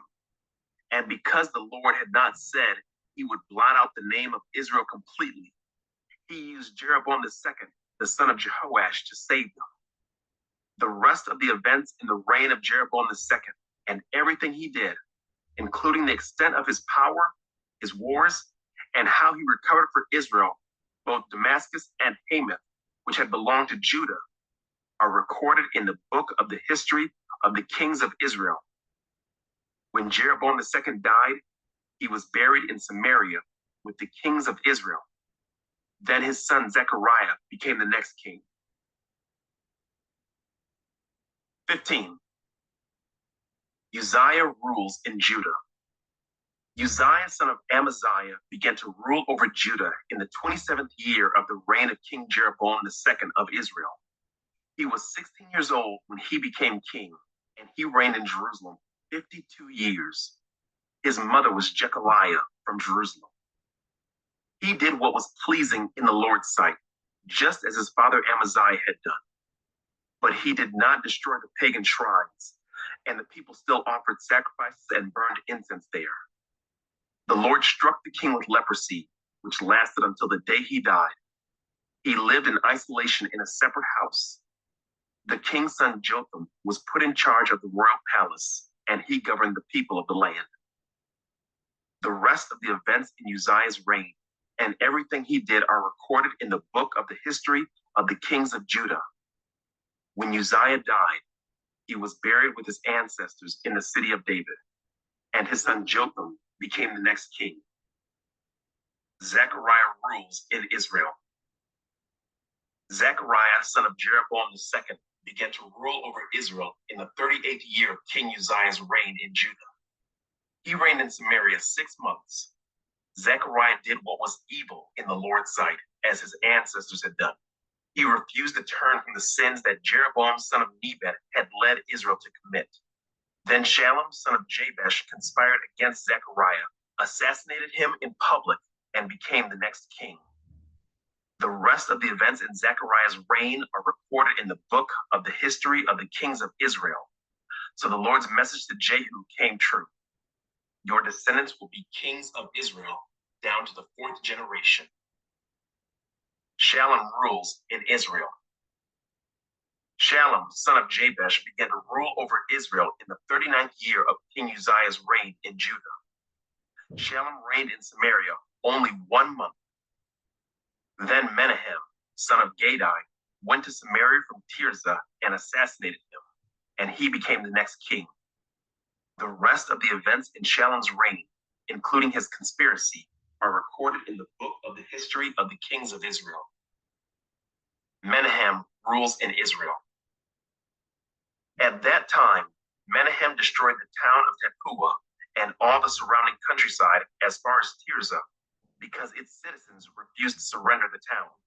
He killed the entire population and ripped open the pregnant women. Menahem, son of Gadai, began to rule over Israel in the 39th year of King Uzziah's reign in Judah. He reigned in Samaria 10 years. But Menahem did what was evil in the Lord's sight. During his entire reign, he refused to turn from the sins that Jeroboam, son of Nebat, had led Israel to commit. Then King Tiglath-Pileser of Assyria invaded the land. But Menahem paid him 37 tons of silver to gain his support in tightening his grip on royal power. Menahem extorted the money from the rich of Israel, demanding that each of them pay 50 pieces of silver to the king of Assyria. So the king of Assyria turned from attacking Israel and did not stay in the land. The rest of the events in Menahem's reign and everything he did are recorded in the book of the history of the kings of Israel. When Menahem died, his son Pekahiah became the next king. Pekahiah rules in Israel.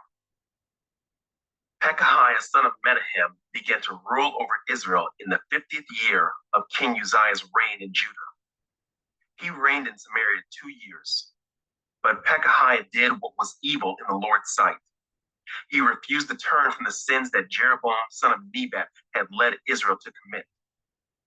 Then Pekah, son of Remaliah, the commander of Pekahiah's army, conspired against him. With 50 men from Gilead, Pekah assassinated the king, along with Argob and Ariah, in the citadel of the palace at Samaria, and Pekah reigned in his place. The rest of the events in Pekahiah's reign and everything he did are recorded in the book of the history of the kings of Israel. Pekah rules in Israel. Pekah, son of Remaliah, began to rule over Israel in the 52nd year of King Uzziah's reign in Judah. He reigned in Samaria 20 years. But Pekah did what was evil in the Lord's sight. He refused to turn from the sins that Jeroboam, son of Nebat, had led Israel to commit. During Pekah's reign, King Tiglath-Pileser of Assyria attacked Israel again, and he captured the towns of Ijon, Abel, Beth-Maacah, Genoa, Kedesh, and Hazor. He also conquered the regions of Gilead, Galilee, and all of Naphtali, and he took the people to Assyria as captives. Then Hoshea, son of Elah, conspired against Pekah and assassinated him. He began to rule over Israel in the 20th year of Jotham, son of Uzziah. The rest of the events in Pekah's reign and everything he did are recorded in the book of the history of the kings of Israel. Jotham rules in Judah. Jotham, son of Uzziah, began to rule over Judah in the 2nd year of King Pekah's reign in Israel.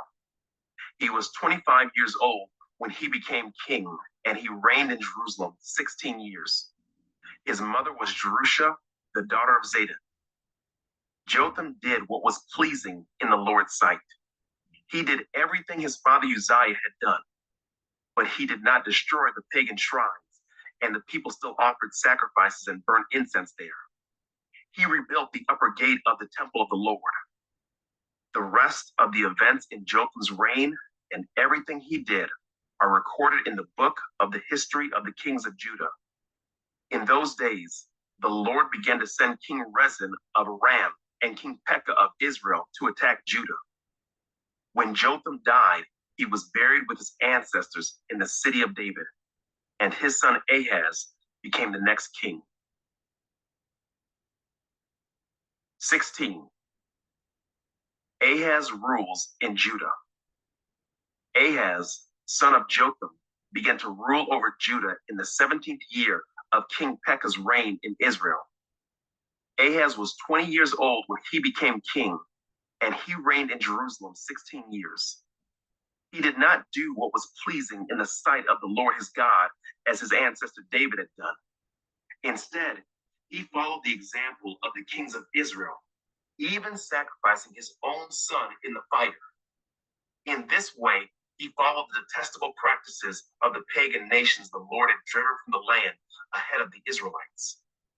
He offered sacrifices and burned incense at the pagan shrines and on the hills and under every green tree. Then King Rezin of Aram and King Pekah of Israel came up to attack Jerusalem. They besieged Ahaz, but could not conquer him. At that time, the king of Edom recovered the town of Elam for Edom. He drove out the people of Judah and sent Edomites to live there, as they do to this day. King Ahaz sent messengers to King Tiglath-Pileser of Assyria with this message: I am your servant and your vassal. Come up and rescue me from the attacking armies of Aram and Israel. Then Ahaz took the silver and gold from the temple of the Lord and the palace treasury and sent it as a payment to the Assyrian king. So the king of Assyria attacked the Aramean capital of Damascus and led its population away as captives, resettling them in Kir. He also killed King Rezin. King Ahaz then went to Damascus to meet with King Tiglath-Pileser of Assyria. While he was there, he took special note of the altar. Then he sent a model of the altar to Uriah the priest, along with its design in full detail. Uriah followed the king's instructions and built an altar just like it, and it was ready before the king returned from Damascus. When the king returned, he inspected the altar and made offerings on it. He presented a burnt offering and a grain offering. He poured out a liquid offering, and he sprinkled the blood of peace offerings on the altar. Then King Ahaz removed the old bronze altar from its place in front of the Lord's temple between the entrance and the new altar, and placed it on the north side of the new altar. He told Uriah the priest, use the new altar for the morning sacrifices of burnt offering, the evening grain offering, the king's burnt offering and grain offering, and the burnt offerings of all the people, as well as their grain offerings and liquid offerings. Sprinkle the blood from all the burnt offerings and sacrifices on the new altar. The bronze altar will be for my personal use only. Uriah the priest did just as King Ahaz commanded him. Then the king removed the side panels and basins from the portable water carts. He also removed the great bronze basin called the sea from the backs of the bronze oxen and placed it on the stone pavement. In deference to the king of Assyria, he also removed the canopy that had been constructed inside the palace for use on the Sabbath day, as well as the king's outer entrance to the temple of the Lord. The rest of the events in Ahaz's reign and everything he did are recorded in the book of the history of the kings of Judah. When Ahaz died, he was buried with his ancestors in the city of David. Then his son Hezekiah became the next king. 17. Hoshea rules in Israel. Hoshea, son of Elah, began to rule over Israel in the 12th year of King Ahaz's reign in Judah. He reigned in Samaria 9 years. He did what was evil in the Lord's sight, but not to the same extent as the kings of Israel who ruled before him. King Shalmaneser of Assyria attacked King Hoshea. So Hoshea was forced to pay heavy tribute to Assyria. But Hoshea stopped paying the annual tribute and conspired against the king of Assyria by asking King So of Egypt to help him shake free of Assyria's power. When the king of Assyria discovered this treachery, he seized Hoshea and put him in prison. Samaria falls to Assyria. Then the king of Assyria invaded the entire land, and for 3 years he besieged the city of Samaria. Finally, in the 9th year of King Hoshea's reign, Samaria fell, and the people of Israel were exiled to Assyria. They were settled in colonies in Halah, along the banks of the Habor River in Gozan, and in the cities of the Medes. This disaster came upon the people of Israel because they worshipped other gods. They sinned against the Lord their God, who had brought them safely out of Egypt and had rescued them from the power of Pharaoh, the king of Egypt. They had followed the practices of the pagan nations the Lord had driven from the land ahead of them, as well as the practices the kings of Israel had introduced. The people of Israel had also secretly done many things that were not pleasing to the Lord their God. They built pagan shrines for themselves in all their towns, from the smallest outpost to the largest walled city. They set up sacred pillars and Asherah poles at the top of every hill and under every green tree. They offered sacrifices on all the hilltops, just like the nations the Lord had driven from the land ahead of them.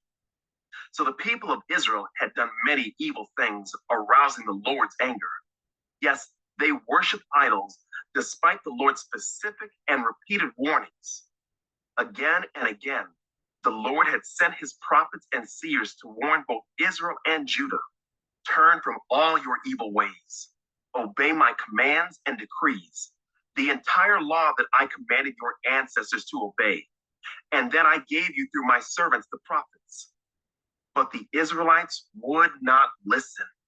They were as stubborn as their ancestors, who had refused to believe in the Lord their God. They rejected his decrees and the covenant he had made with their ancestors, and they despised all his warnings. They worshipped worthless idols, so they became worthless themselves.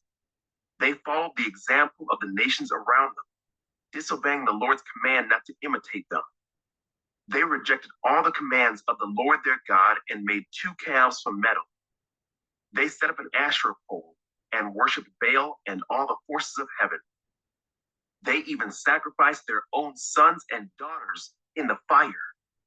They consulted fortune tellers and practiced sorcery and sold themselves to evil, arousing the Lord's anger.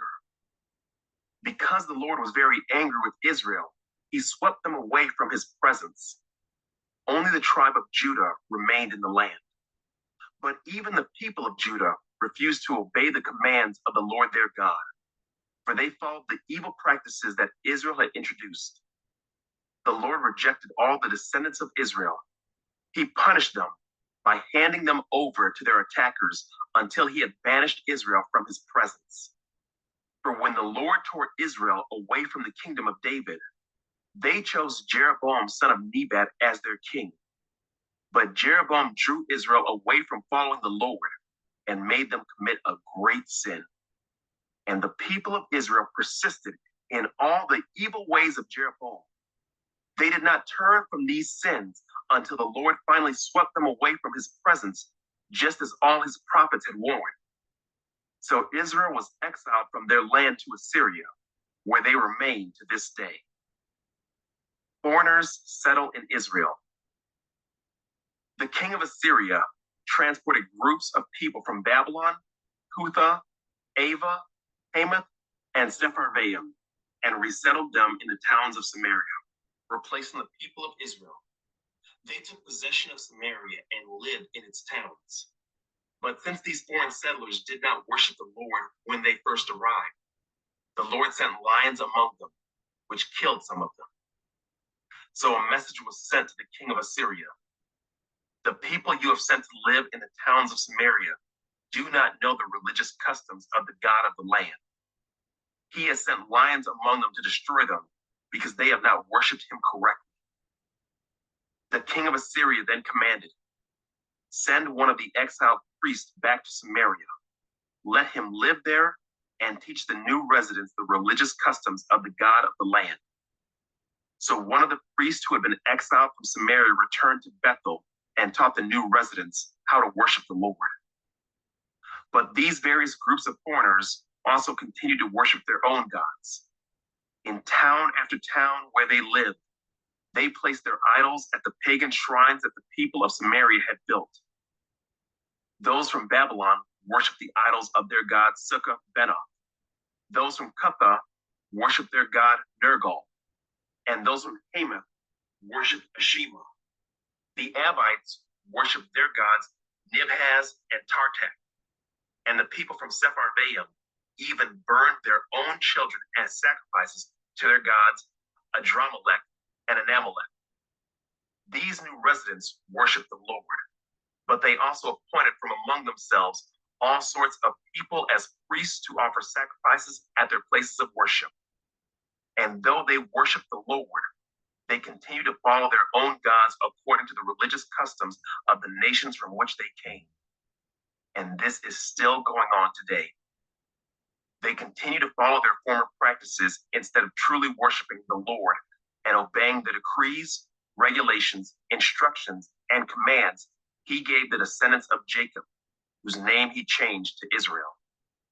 For the Lord had made a covenant with the descendants of Jacob and commanded them, do not worship any other gods or bow before them or serve them or offer sacrifices to them, but worship only the Lord, who brought you out of Egypt with great strength and a powerful arm.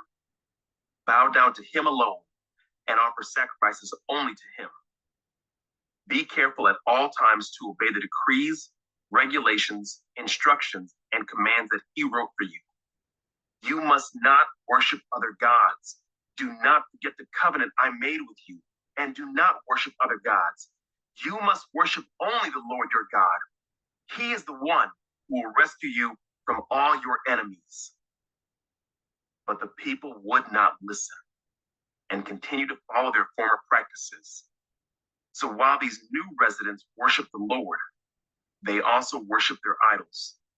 And to this day, their descendants do the same. 18. Hezekiah rules in Judah. Hezekiah, son of Ahaz, began to rule over Judah in the 3rd year of King Hoshea's reign in Israel. He was 25 years old when he became king, and he reigned in Jerusalem 29 years. His mother was Abijah, the daughter of Zechariah.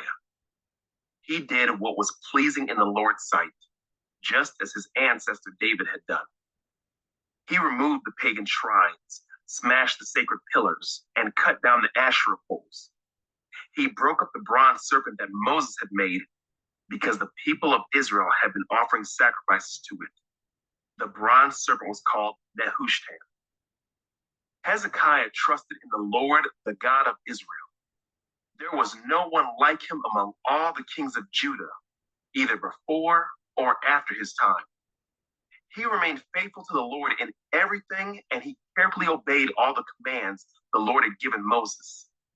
So the Lord was with him, and Hezekiah was successful in everything he did. He revolted against the king of Assyria and refused to pay him tribute. He also conquered the Philistines as far distant as Gaza and its territory, from their smallest outposts to their largest walled city. During the 4th year of Hezekiah's reign, which was the 7th year of King Hoshea's reign in Israel, King Shalmaneser of Assyria attacked the city of Samaria and began a siege against it. 3 years later, during the 6th year of King Hezekiah's reign and the 9th year of King Hoshea's reign in Israel, Samaria fell. At that time, the king of Assyria exiled the Israelites to Assyria and placed them in colonies in Halah, along the banks of the Tabor River in Gozan and in the cities of the Medes, for they refused to listen to the Lord their God and obey him. Instead, they violated his covenant, all the laws that Moses, the Lord's servant, had commanded them to obey. Assyria invades Judah. In the 14th year of King Hezekiah's reign, King Sennacherib of Assyria came to attack the fortified towns of Judah and conquered them. King Hezekiah sent this message to the king of Assyria at Lachish: I have done wrong. I will pay whatever tribute money you demand if you will only withdraw. The king of Assyria then demanded a settlement of more than 11 tons of silver and 1 ton of gold.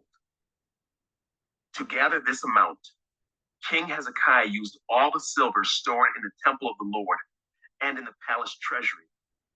Hezekiah even stripped the gold from the doors of the Lord's temple and from the doorpost he had overlaid with gold, and he gave it all to the Assyrian king. Nevertheless, the king of Assyria sent his commander-in-chief, his field commander, and his chief of staff from Lachish with a huge army to confront King Hezekiah in Jerusalem. The Assyrians took up a position beside the aqueduct that feeds water into the upper pool near the road leading to the field where cloth is washed. They summoned King Hezekiah, but the king sent these officials to meet with them: Eliakim, son of Hilkiah, the palace administrator; Shebna, the court secretary; and Joah, son of Asaph, the royal historian. Sennacherib threatens Jerusalem. Then the Assyrian king's chief of staff told them to give this message to Hezekiah: This is what the great king of Assyria says. What are you trusting in that makes you so confident? Do you think that mere words can substitute for military skill and strength? Who are you counting on that you have rebelled against me? On Egypt? If you lean on Egypt, it will be like a reed that splinters beneath your weight and pierces your hand. Pharaoh, the king of Egypt, is completely unreliable. But perhaps you will say to me, we are trusting in the Lord our God. But isn't he the one who was insulted by Hezekiah? Didn't Hezekiah tear down his shrines and altars and make everyone in Judah and Jerusalem worship only at the altar here in Jerusalem? I'll tell you what. Strike a bargain with my master, the king of Assyria. I will give you 2,000 horses if you can find that many men to ride on. With your tiny army, how can you think of challenging even the weakest contingent of my master's troops, even with the help of Egypt's chariots and charioteers? What's more, do you think we have invaded your land without the Lord's direction? The Lord himself told us, attack this land and destroy it. Then Eliakim, son of Hilkiah, Shebna, and Joah said to the Assyrian chief of staff, please speak to us in Aramaic, for we understand it well. Don't speak in Hebrew, for the people on the wall will hear. But Sennacherib's chief of staff replied, do you think my master sent this message only to you and your master? He wants all the people to hear it. For when we put this city under siege, they will suffer along with you. They will be so hungry and thirsty that they will eat their own dung and drink their own urine. Then the chief of staff stood and shouted in Hebrew to the people on the wall, listen to this message from the great king of Assyria. This is what the king says. Don't let Hezekiah deceive you. He will never be able to rescue you from my power. Don't let him fool you into trusting in the Lord by saying, the Lord will surely rescue us. This city will never fall into the hands of the Assyrian king. Don't listen to Hezekiah. These are the terms the king of Assyria is offering. Make peace with me, open the gates and come out. Then each of you can continue eating from your own grapevine and fig tree and drinking from your own well. Then I will arrange to take you to another land like this one, a land of grain and new wine, bread and vineyards, olive groves and honey. Choose life instead of death. Don't listen to Hezekiah when he tries to mislead you by saying, the Lord will rescue us. Have the gods of any other nations ever saved their people from the king of Assyria? What happened to the gods of Hamath and Arpad? And what about the gods of Sepharvaim, Hena, and Iva? Did any god rescue Samaria from my power? What god of any nation has ever been able to save its people from my power? So what makes you think that the Lord can rescue Jerusalem from me? But the people were silent and did not utter a word, because Hezekiah had commanded them, do not answer him. Then Eliakim, son of Hilkiah, the palace administrator, Shebna, the court secretary, and Joah, son of Asaph, the royal historian, went back to Hezekiah. They tore their clothes in despair, and they went in to see the king and told him what the Assyrian chief of staff had said. 19. Hezekiah seeks the Lord's help. When Hezekiah heard their report, he tore his clothes and put on burlap and went into the temple of the Lord.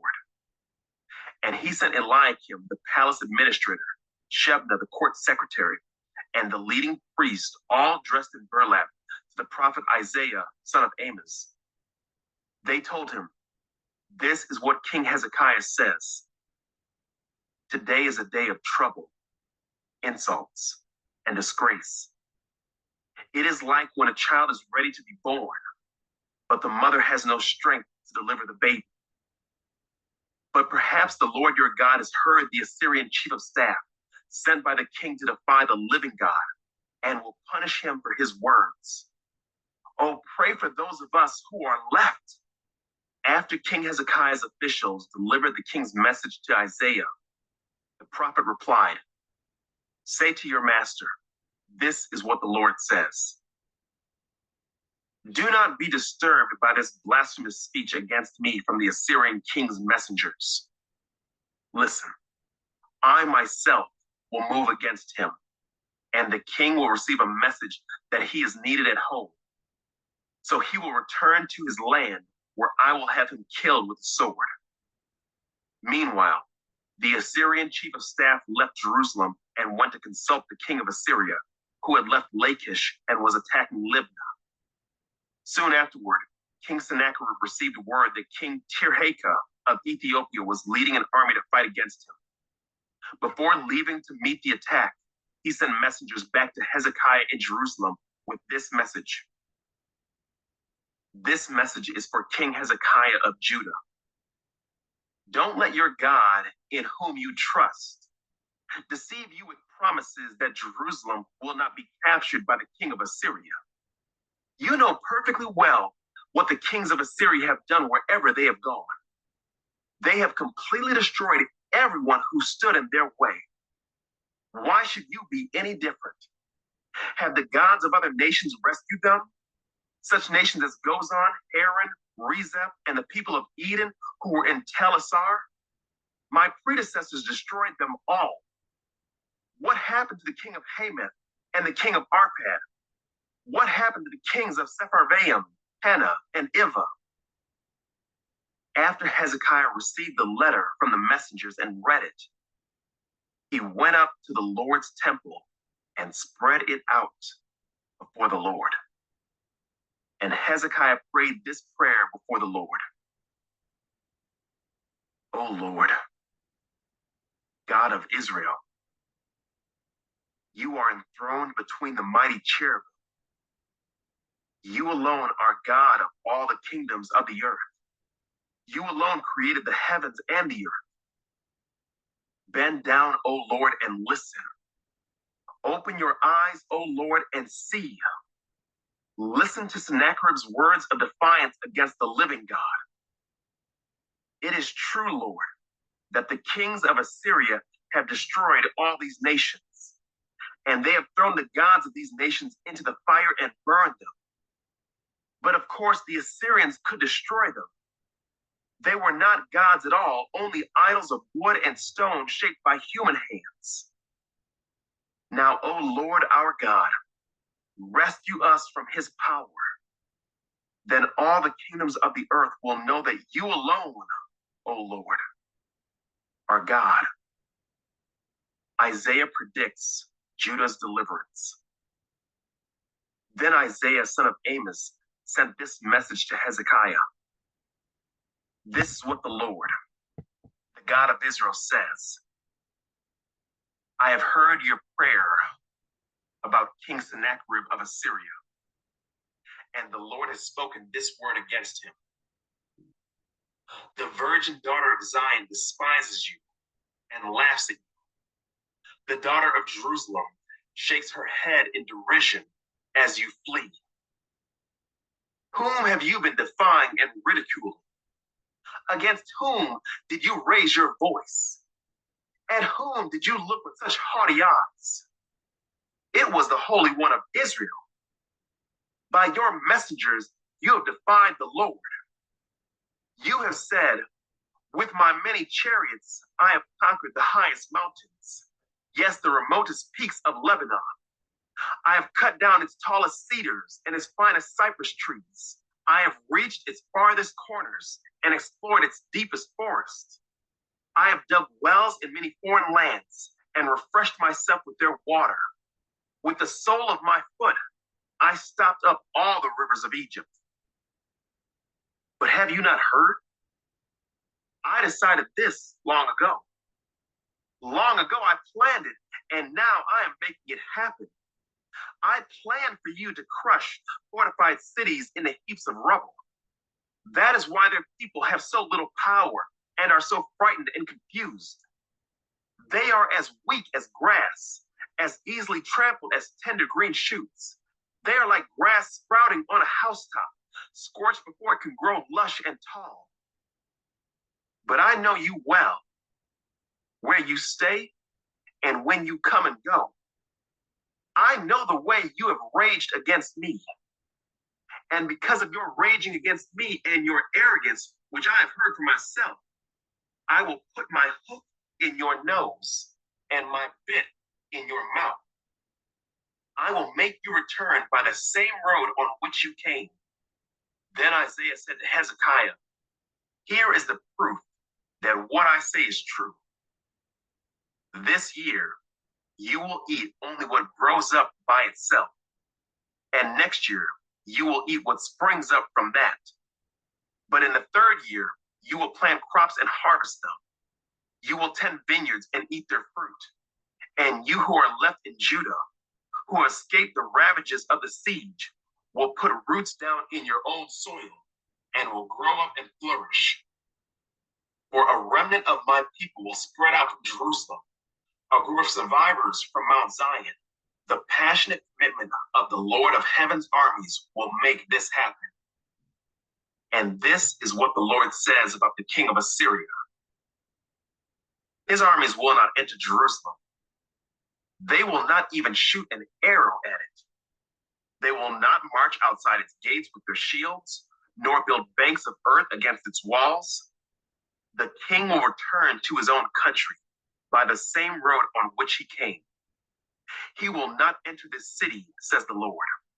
For my own honor and for the sake of my servant David, I will defend this city and protect it. That night, the angel of the Lord went out to the Assyrian camp and killed 185,000 Assyrian soldiers. When the surviving Assyrians woke up the next morning, they found corpses everywhere. Then King Sennacherib of Assyria broke camp and returned to his own land. He went home to his capital of Nineveh and stayed there. One day, while he was worshiping in the temple of his god Nisroch, his sons Adramelech and Sharezer killed him with their swords. They then escaped to the land of Ararat, and another son, Esarhaddon, became the next king of Assyria. 20. Hezekiah's sickness and recovery. About that time, Hezekiah became deathly ill, and the prophet Isaiah, son of Amos, went to visit him. He gave the king this message. This is what the Lord says. Set your affairs in order, for you are going to die. You will not recover from this illness. When Hezekiah heard this, he turned his face to the wall and prayed to the Lord. Remember, O Lord, how I have always been faithful to you and have served you single-mindedly, always doing what pleases you." Then he broke down and wept bitterly. But before Isaiah had left the middle courtyard, this message came to him from the Lord: "Go back to Hezekiah, the leader of my people. Tell him, this is what the Lord, the God of your ancestor David, says. I have heard your prayer and seen your tears. I will heal you. And 3 days from now, you will get out of bed and go to the temple of the Lord. I will add 15 years to your life, and I will rescue you and this city from the king of Assyria. I will defend this city for my own honor and for the sake of my servant David." Then Isaiah said, "Make an ointment from figs." So Hezekiah's servants spread the ointment over the boil, and Hezekiah recovered. Meanwhile, Hezekiah had said to Isaiah, "What sign will the Lord give to prove that he will heal me and that I will go to the temple of the Lord 3 days from now?" Isaiah replied, "This is the sign from the Lord to prove that he will do as he promised. Would you like the shadow on the sundial to go forward 10 steps or backward 10 steps?" "The shadow always moves forward," Hezekiah replied, "so that would be easy. Make it go 10 steps backward instead." So Isaiah the prophet asked the Lord to do this, and he caused the shadow to move 10 steps backward on the sundial of Ahaz. Envoys from Babylon. Soon after this, Merodach-Baladan, son of Baladan, king of Babylon, sent Hezekiah his best wishes and a gift, for he had heard that Hezekiah had been very sick. Hezekiah received the Babylonian envoys and showed them everything in his treasure houses: the silver, the gold, the spices, and the aromatic oils. He also took them to see his armory and showed them everything in his royal treasuries. There was nothing in his palace or kingdom that Hezekiah did not show them. Then Isaiah the prophet went to King Hezekiah and asked him, "What did those men want? Where were they from?" Hezekiah replied, "They came from the distant land of Babylon." "What did they see in your palace?" Isaiah asked. "They saw everything," Hezekiah replied. "I showed them everything I own, all my royal treasuries." Then Isaiah said to Hezekiah, "Listen to this message from the Lord. The time is coming when everything in your palace, all the treasure stored up by your ancestors until now, will be carried off to Babylon. Nothing will be left, says the Lord. Some of your very own sons will be taken away into exile. They will become eunuchs who will serve in the palace of Babylon's king." Then Hezekiah said to Isaiah, "This message you have given me from the Lord is good." For the king was thinking, "At least there will be peace and security during my lifetime." The rest of the events in Hezekiah's reign, including the extent of his power and how he built a pool and dug a tunnel to bring water into the city, are reported in the book of the history of the kings of Judah. Hezekiah died, and his son Manasseh became the next king. 21. Manasseh rules in Judah. Manasseh was 12 years old when he became king, and he reigned in Jerusalem 55 years.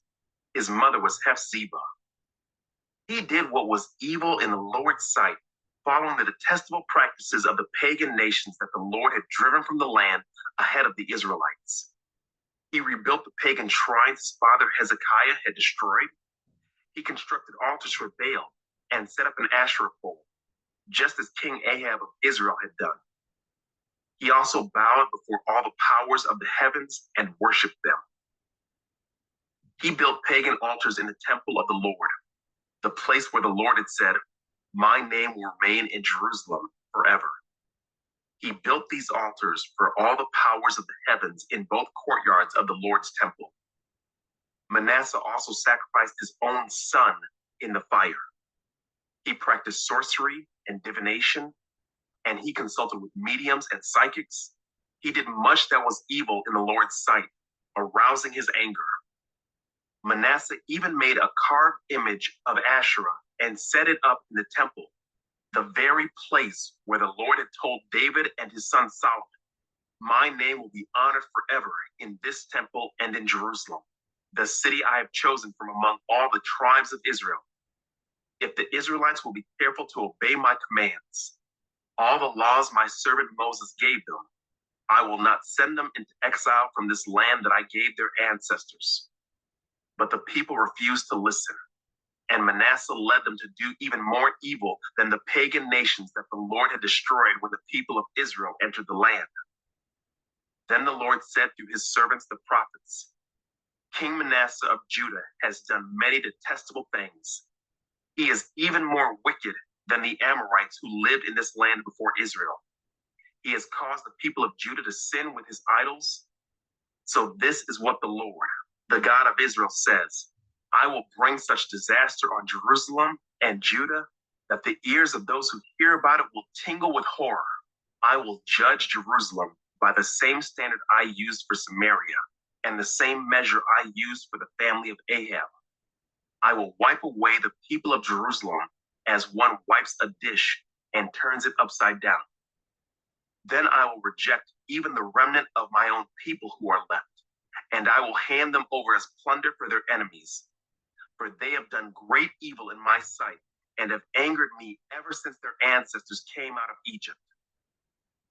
Manasseh also murdered many innocent people until Jerusalem was filled from one end to the other with innocent blood. This was in addition to the sin that he caused the people of Judah to commit, leading them to do evil in the Lord's sight. The rest of the events in Manasseh's reign and everything he did, including the sins he committed, are recorded in the book of the history of the kings of Judah. When Manasseh died, he was buried in the palace garden, the garden of Uzzah. Then his son Ammon became the next king. Ammon rules in Judah. Ammon was 22 years old when he became king, and he reigned in Jerusalem 2 years. His mother was Shunammite, the daughter of Haruz from Jotbah. He did what was evil in the Lord's sight, just as his father Manasseh had done. He followed the example of his father, worshiping the same idols his father had worshipped. He abandoned the Lord, the God of his ancestors, and he refused to follow the Lord's ways. Then Ammon's own officials conspired against him and assassinated him in his palace. But the people of the land killed all those who had conspired against King Ammon, and they made his son Josiah the next king. The rest of the events in Ammon's reign and what he did are recorded in the book of the history of the kings of Judah. He was buried in his tomb in the garden of Uzzah. Then his son Josiah became the next king. 22. Josiah rules in Judah. Josiah was 8 years old when he became king, and he reigned in Jerusalem 31 years. His mother was Jedidah, the daughter of Adiah from Bozkah.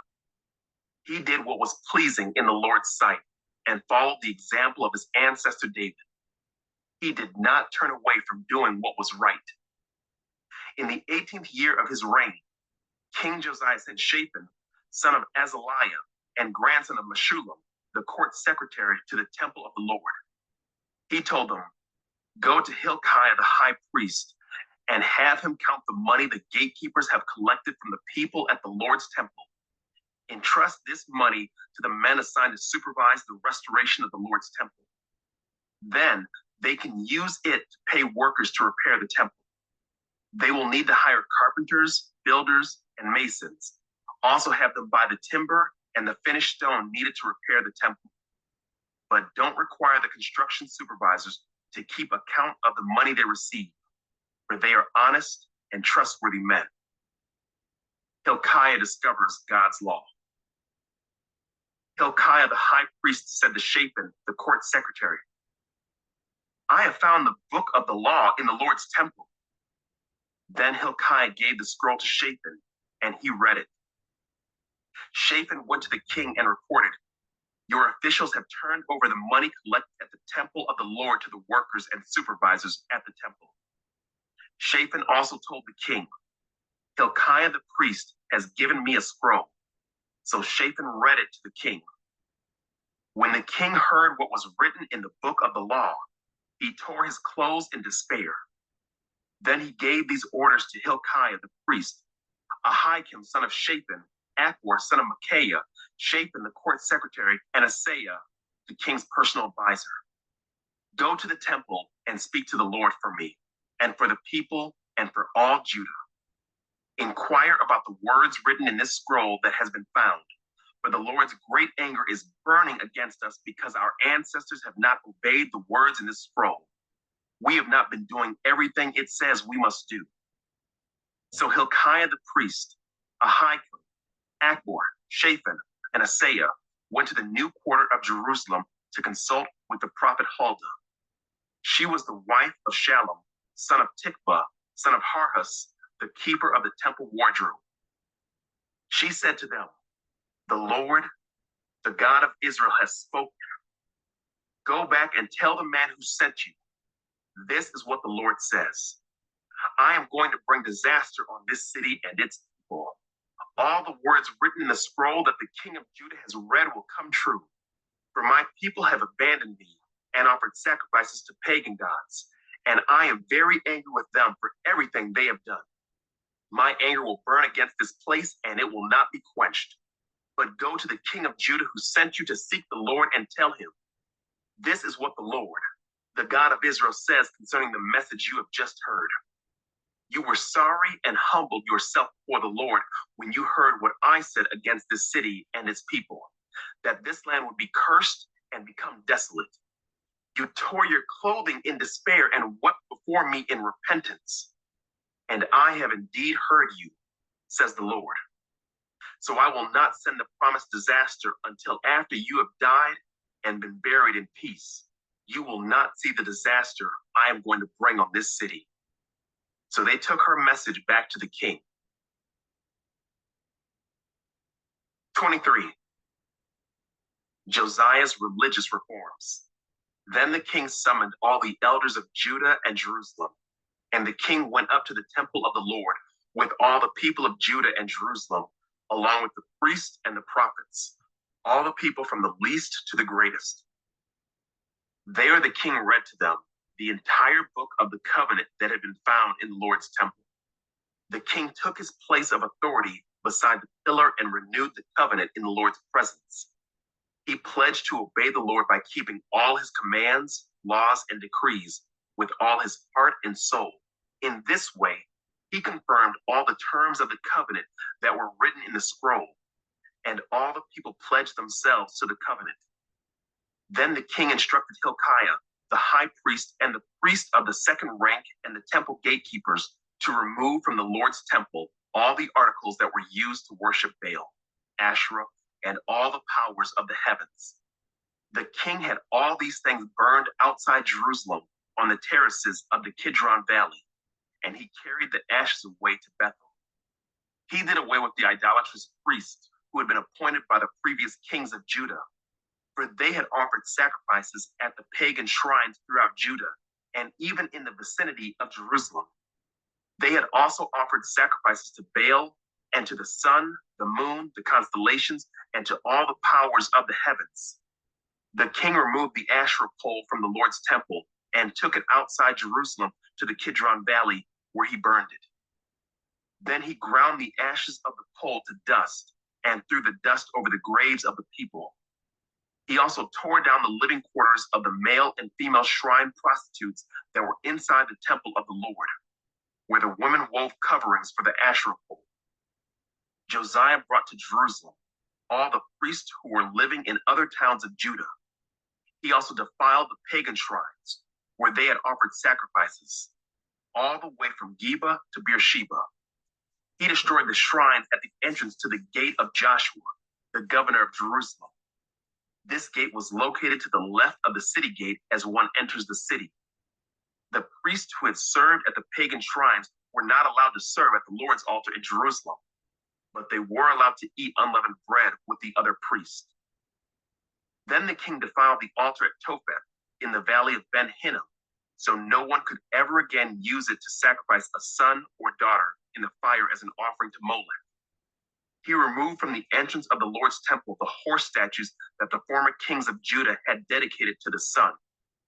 They were near the quarters of Nathan Melech, the eunuch, an officer of the court. The king also burned the chariots dedicated to the sun. Josiah tore down the altars that the kings of Judah had built on the palace roof above the upper room of Ahaz. The king destroyed the altars that Manasseh had built in the two courtyards of the Lord's temple.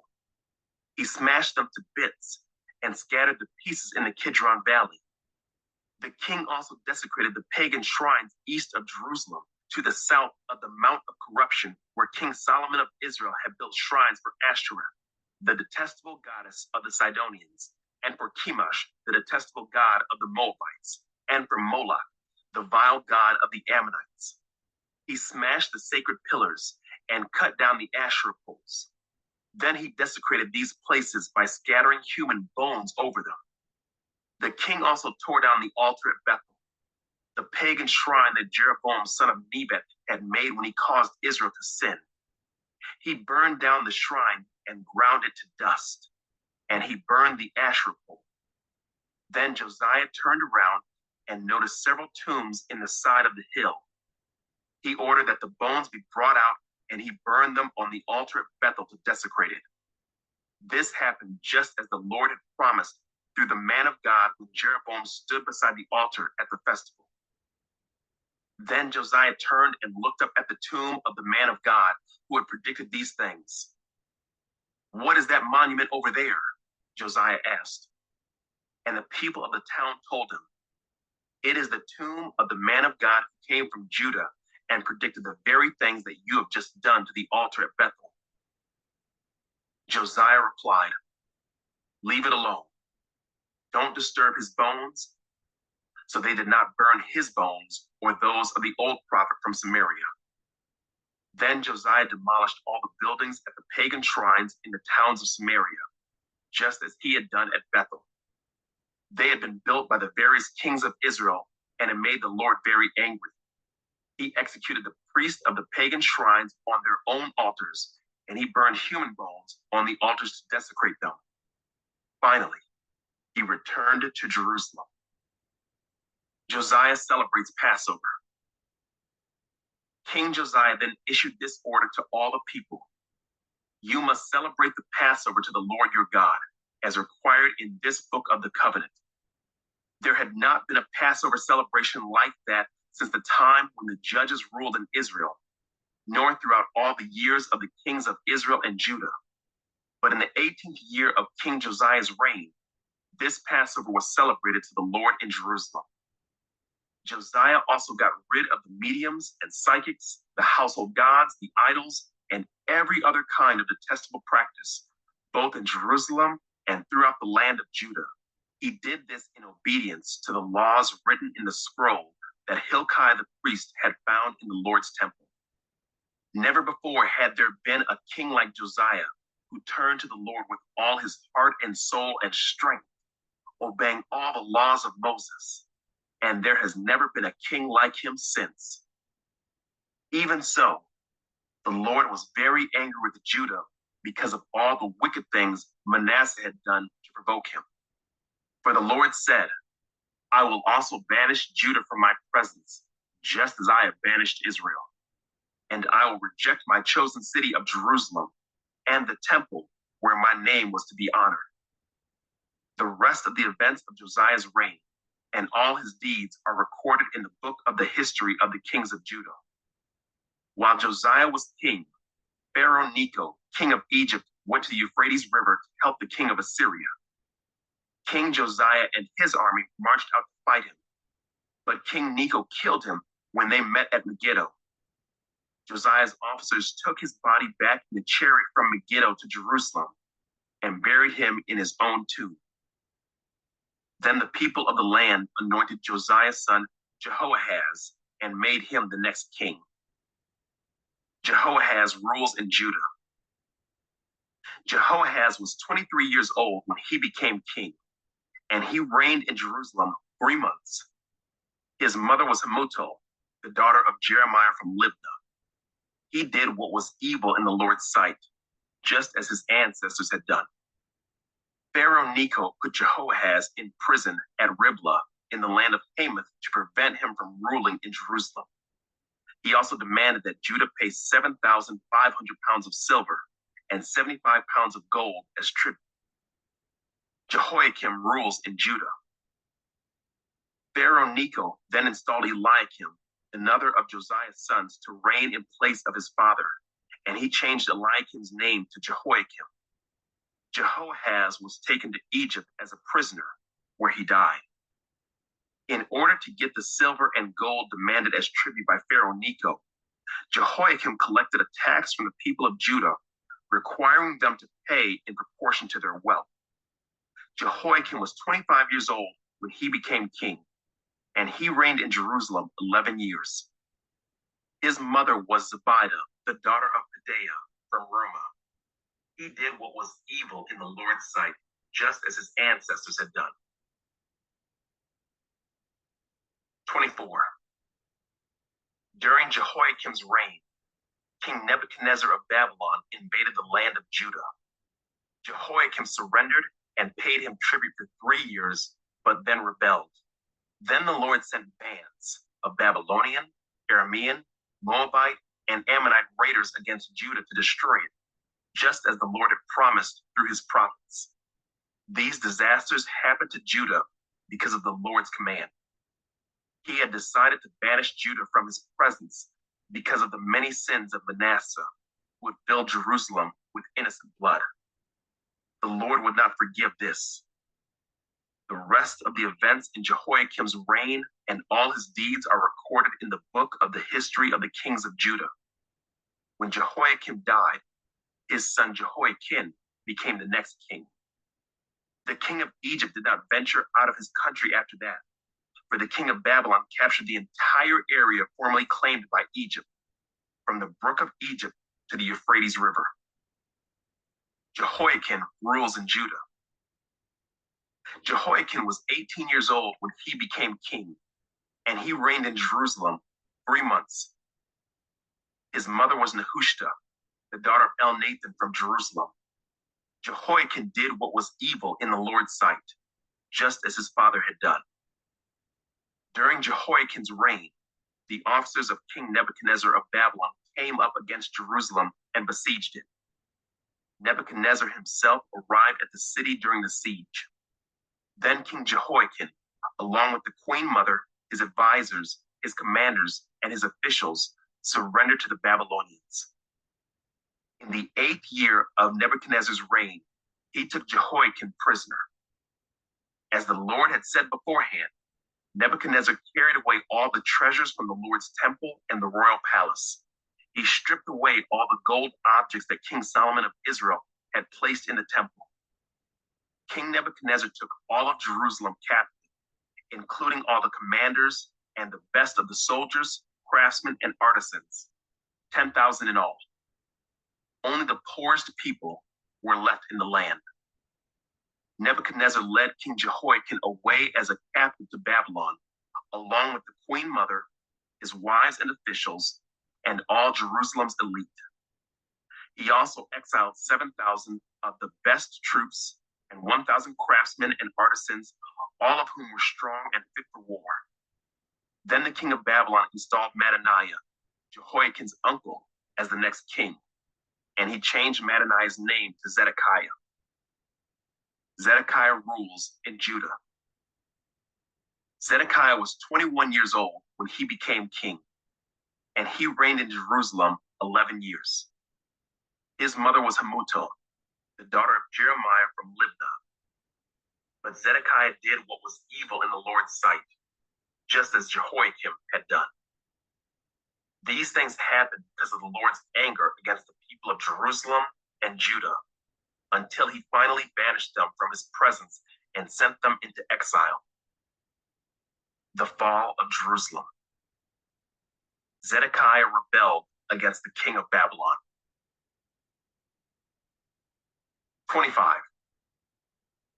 So on January 15th, during the 9th year of Zedekiah's reign, King Nebuchadnezzar of Babylon led his entire army against Jerusalem.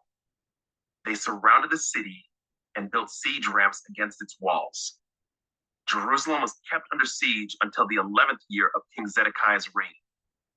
By July 18th, in the 11th year of Zedekiah's reign, the famine in the city had become very severe, and the last of the food was entirely gone. Then a section of the city wall was broken down. Since the city was surrounded by the Babylonians, the soldiers waited for nightfall and escaped through the gate between the two walls behind the king's garden. Then they headed toward the Jordan Valley. But the Babylonian troops chased the king and overtook him on the plains of Jericho, for his men had all deserted him and scattered. They captured the king and took him to the king of Babylon at Riblah, where they pronounced judgment upon Zedekiah. They made Zedekiah watch as they slaughtered his sons. Then they gouged out Zedekiah's eyes, bound him in bronze chains, and led him away to Babylon. The temple destroyed. On August 14th of that year, which was the 19th year of King Nebuchadnezzar's reign, Nebuzaradan, the captain of the guard and an official of the Babylonian king, arrived in Jerusalem.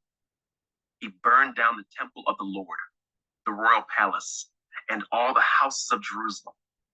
He destroyed all the important buildings in the city. Then he supervised the entire Babylonian army as they tore down the walls of Jerusalem on every side. Then Nebuzaradan, the captain of the guard, took as exiles the rest of the people who remained in the city, the defectors who had declared their allegiance to the king of Babylon, and the rest of the population. But the captain of the guard allowed some of the poorest people to stay behind to care for the vineyards and fields. The Babylonians broke up the bronze pillars in front of the Lord's temple, the bronze water carts, and the great bronze basin called the sea, and they carried all the bronze away to Babylon. They also took all the ash buckets, shovels, lamp snuffers, ladles, and all the other bronze articles used for making sacrifices at the temple. The captain of the guard also took the incense burners and basins, and all the other articles made of pure gold or silver. The weight of the bronze from the two pillars, the sea, and the water carts was too great to be measured. These things had been made for the Lord's temple in the days of Solomon. Each of the pillars was 27 feet tall. The bronze capital on top of each pillar was 7.5 feet high and was decorated with a network of bronze pomegranates all the way around. Nebuzaradan, the captain of the guard, took with him as prisoners Seraiah the high priest, Zephaniah the priest of the second rank, and the 3 chief gatekeepers. And from among the people still hiding in the city, he took an officer who had been in charge of the Judean army, 5 of the king's personal advisors, the army commander's chief secretary, who was in charge of recruitment, and 60 other citizens. Nebuzaradan, the captain of the guard, took them all to the king of Babylon at Riblah. And there at Riblah, in the land of Hamath, the king of Babylon had them all put to death. So the people of Judah were sent into exile from their land. Gedaliah governs in Judah. Then King Nebuchadnezzar appointed Gedaliah, son of Ahikam and grandson of Shaphan, as governor over the people he had left in Judah. When all the army commanders and their men learned that the king of Babylon had appointed Gedaliah as governor, they went to see him at Mizpah. These included Ishmael, son of Nethaniah, Johanan, son of Kareah, Seraiah, son of Tanhumeth, the Netophathite, Jezaniah, son of the Maacathite, and all their men. Gedaliah vowed to them that the Babylonian officials meant them no harm. Don't be afraid of them. Live in the land and serve the king of Babylon, and all will go well for you, he promised. But in mid-autumn of that year, Ishmael, son of Nethaniah and grandson of Elishama, who was a member of the royal family, went to Mizpah with 10 men and killed Gedaliah. He also killed all the Judeans and Babylonians who were with him at Mizpah. Then all the people of Judah, from the least to the greatest, as well as the army commanders, fled in panic to Egypt, for they were afraid of what the Babylonians would do to them. Hope for Israel's royal line. In the 37th year of the exile of King Jehoiakim of Judah, evil Merodach ascended to the Babylonian throne. He was kind to Jehoiakim and released him from prison on April 2nd of that year. He spoke kindly to Jehoiakim and gave him a higher place than all the other exiled kings in Babylon. He supplied Jehoiakim with new clothes to replace his prison garb and allowed him to dine in the king's presence for the rest of his life. So the king gave him a regular food allowance as long as he lived.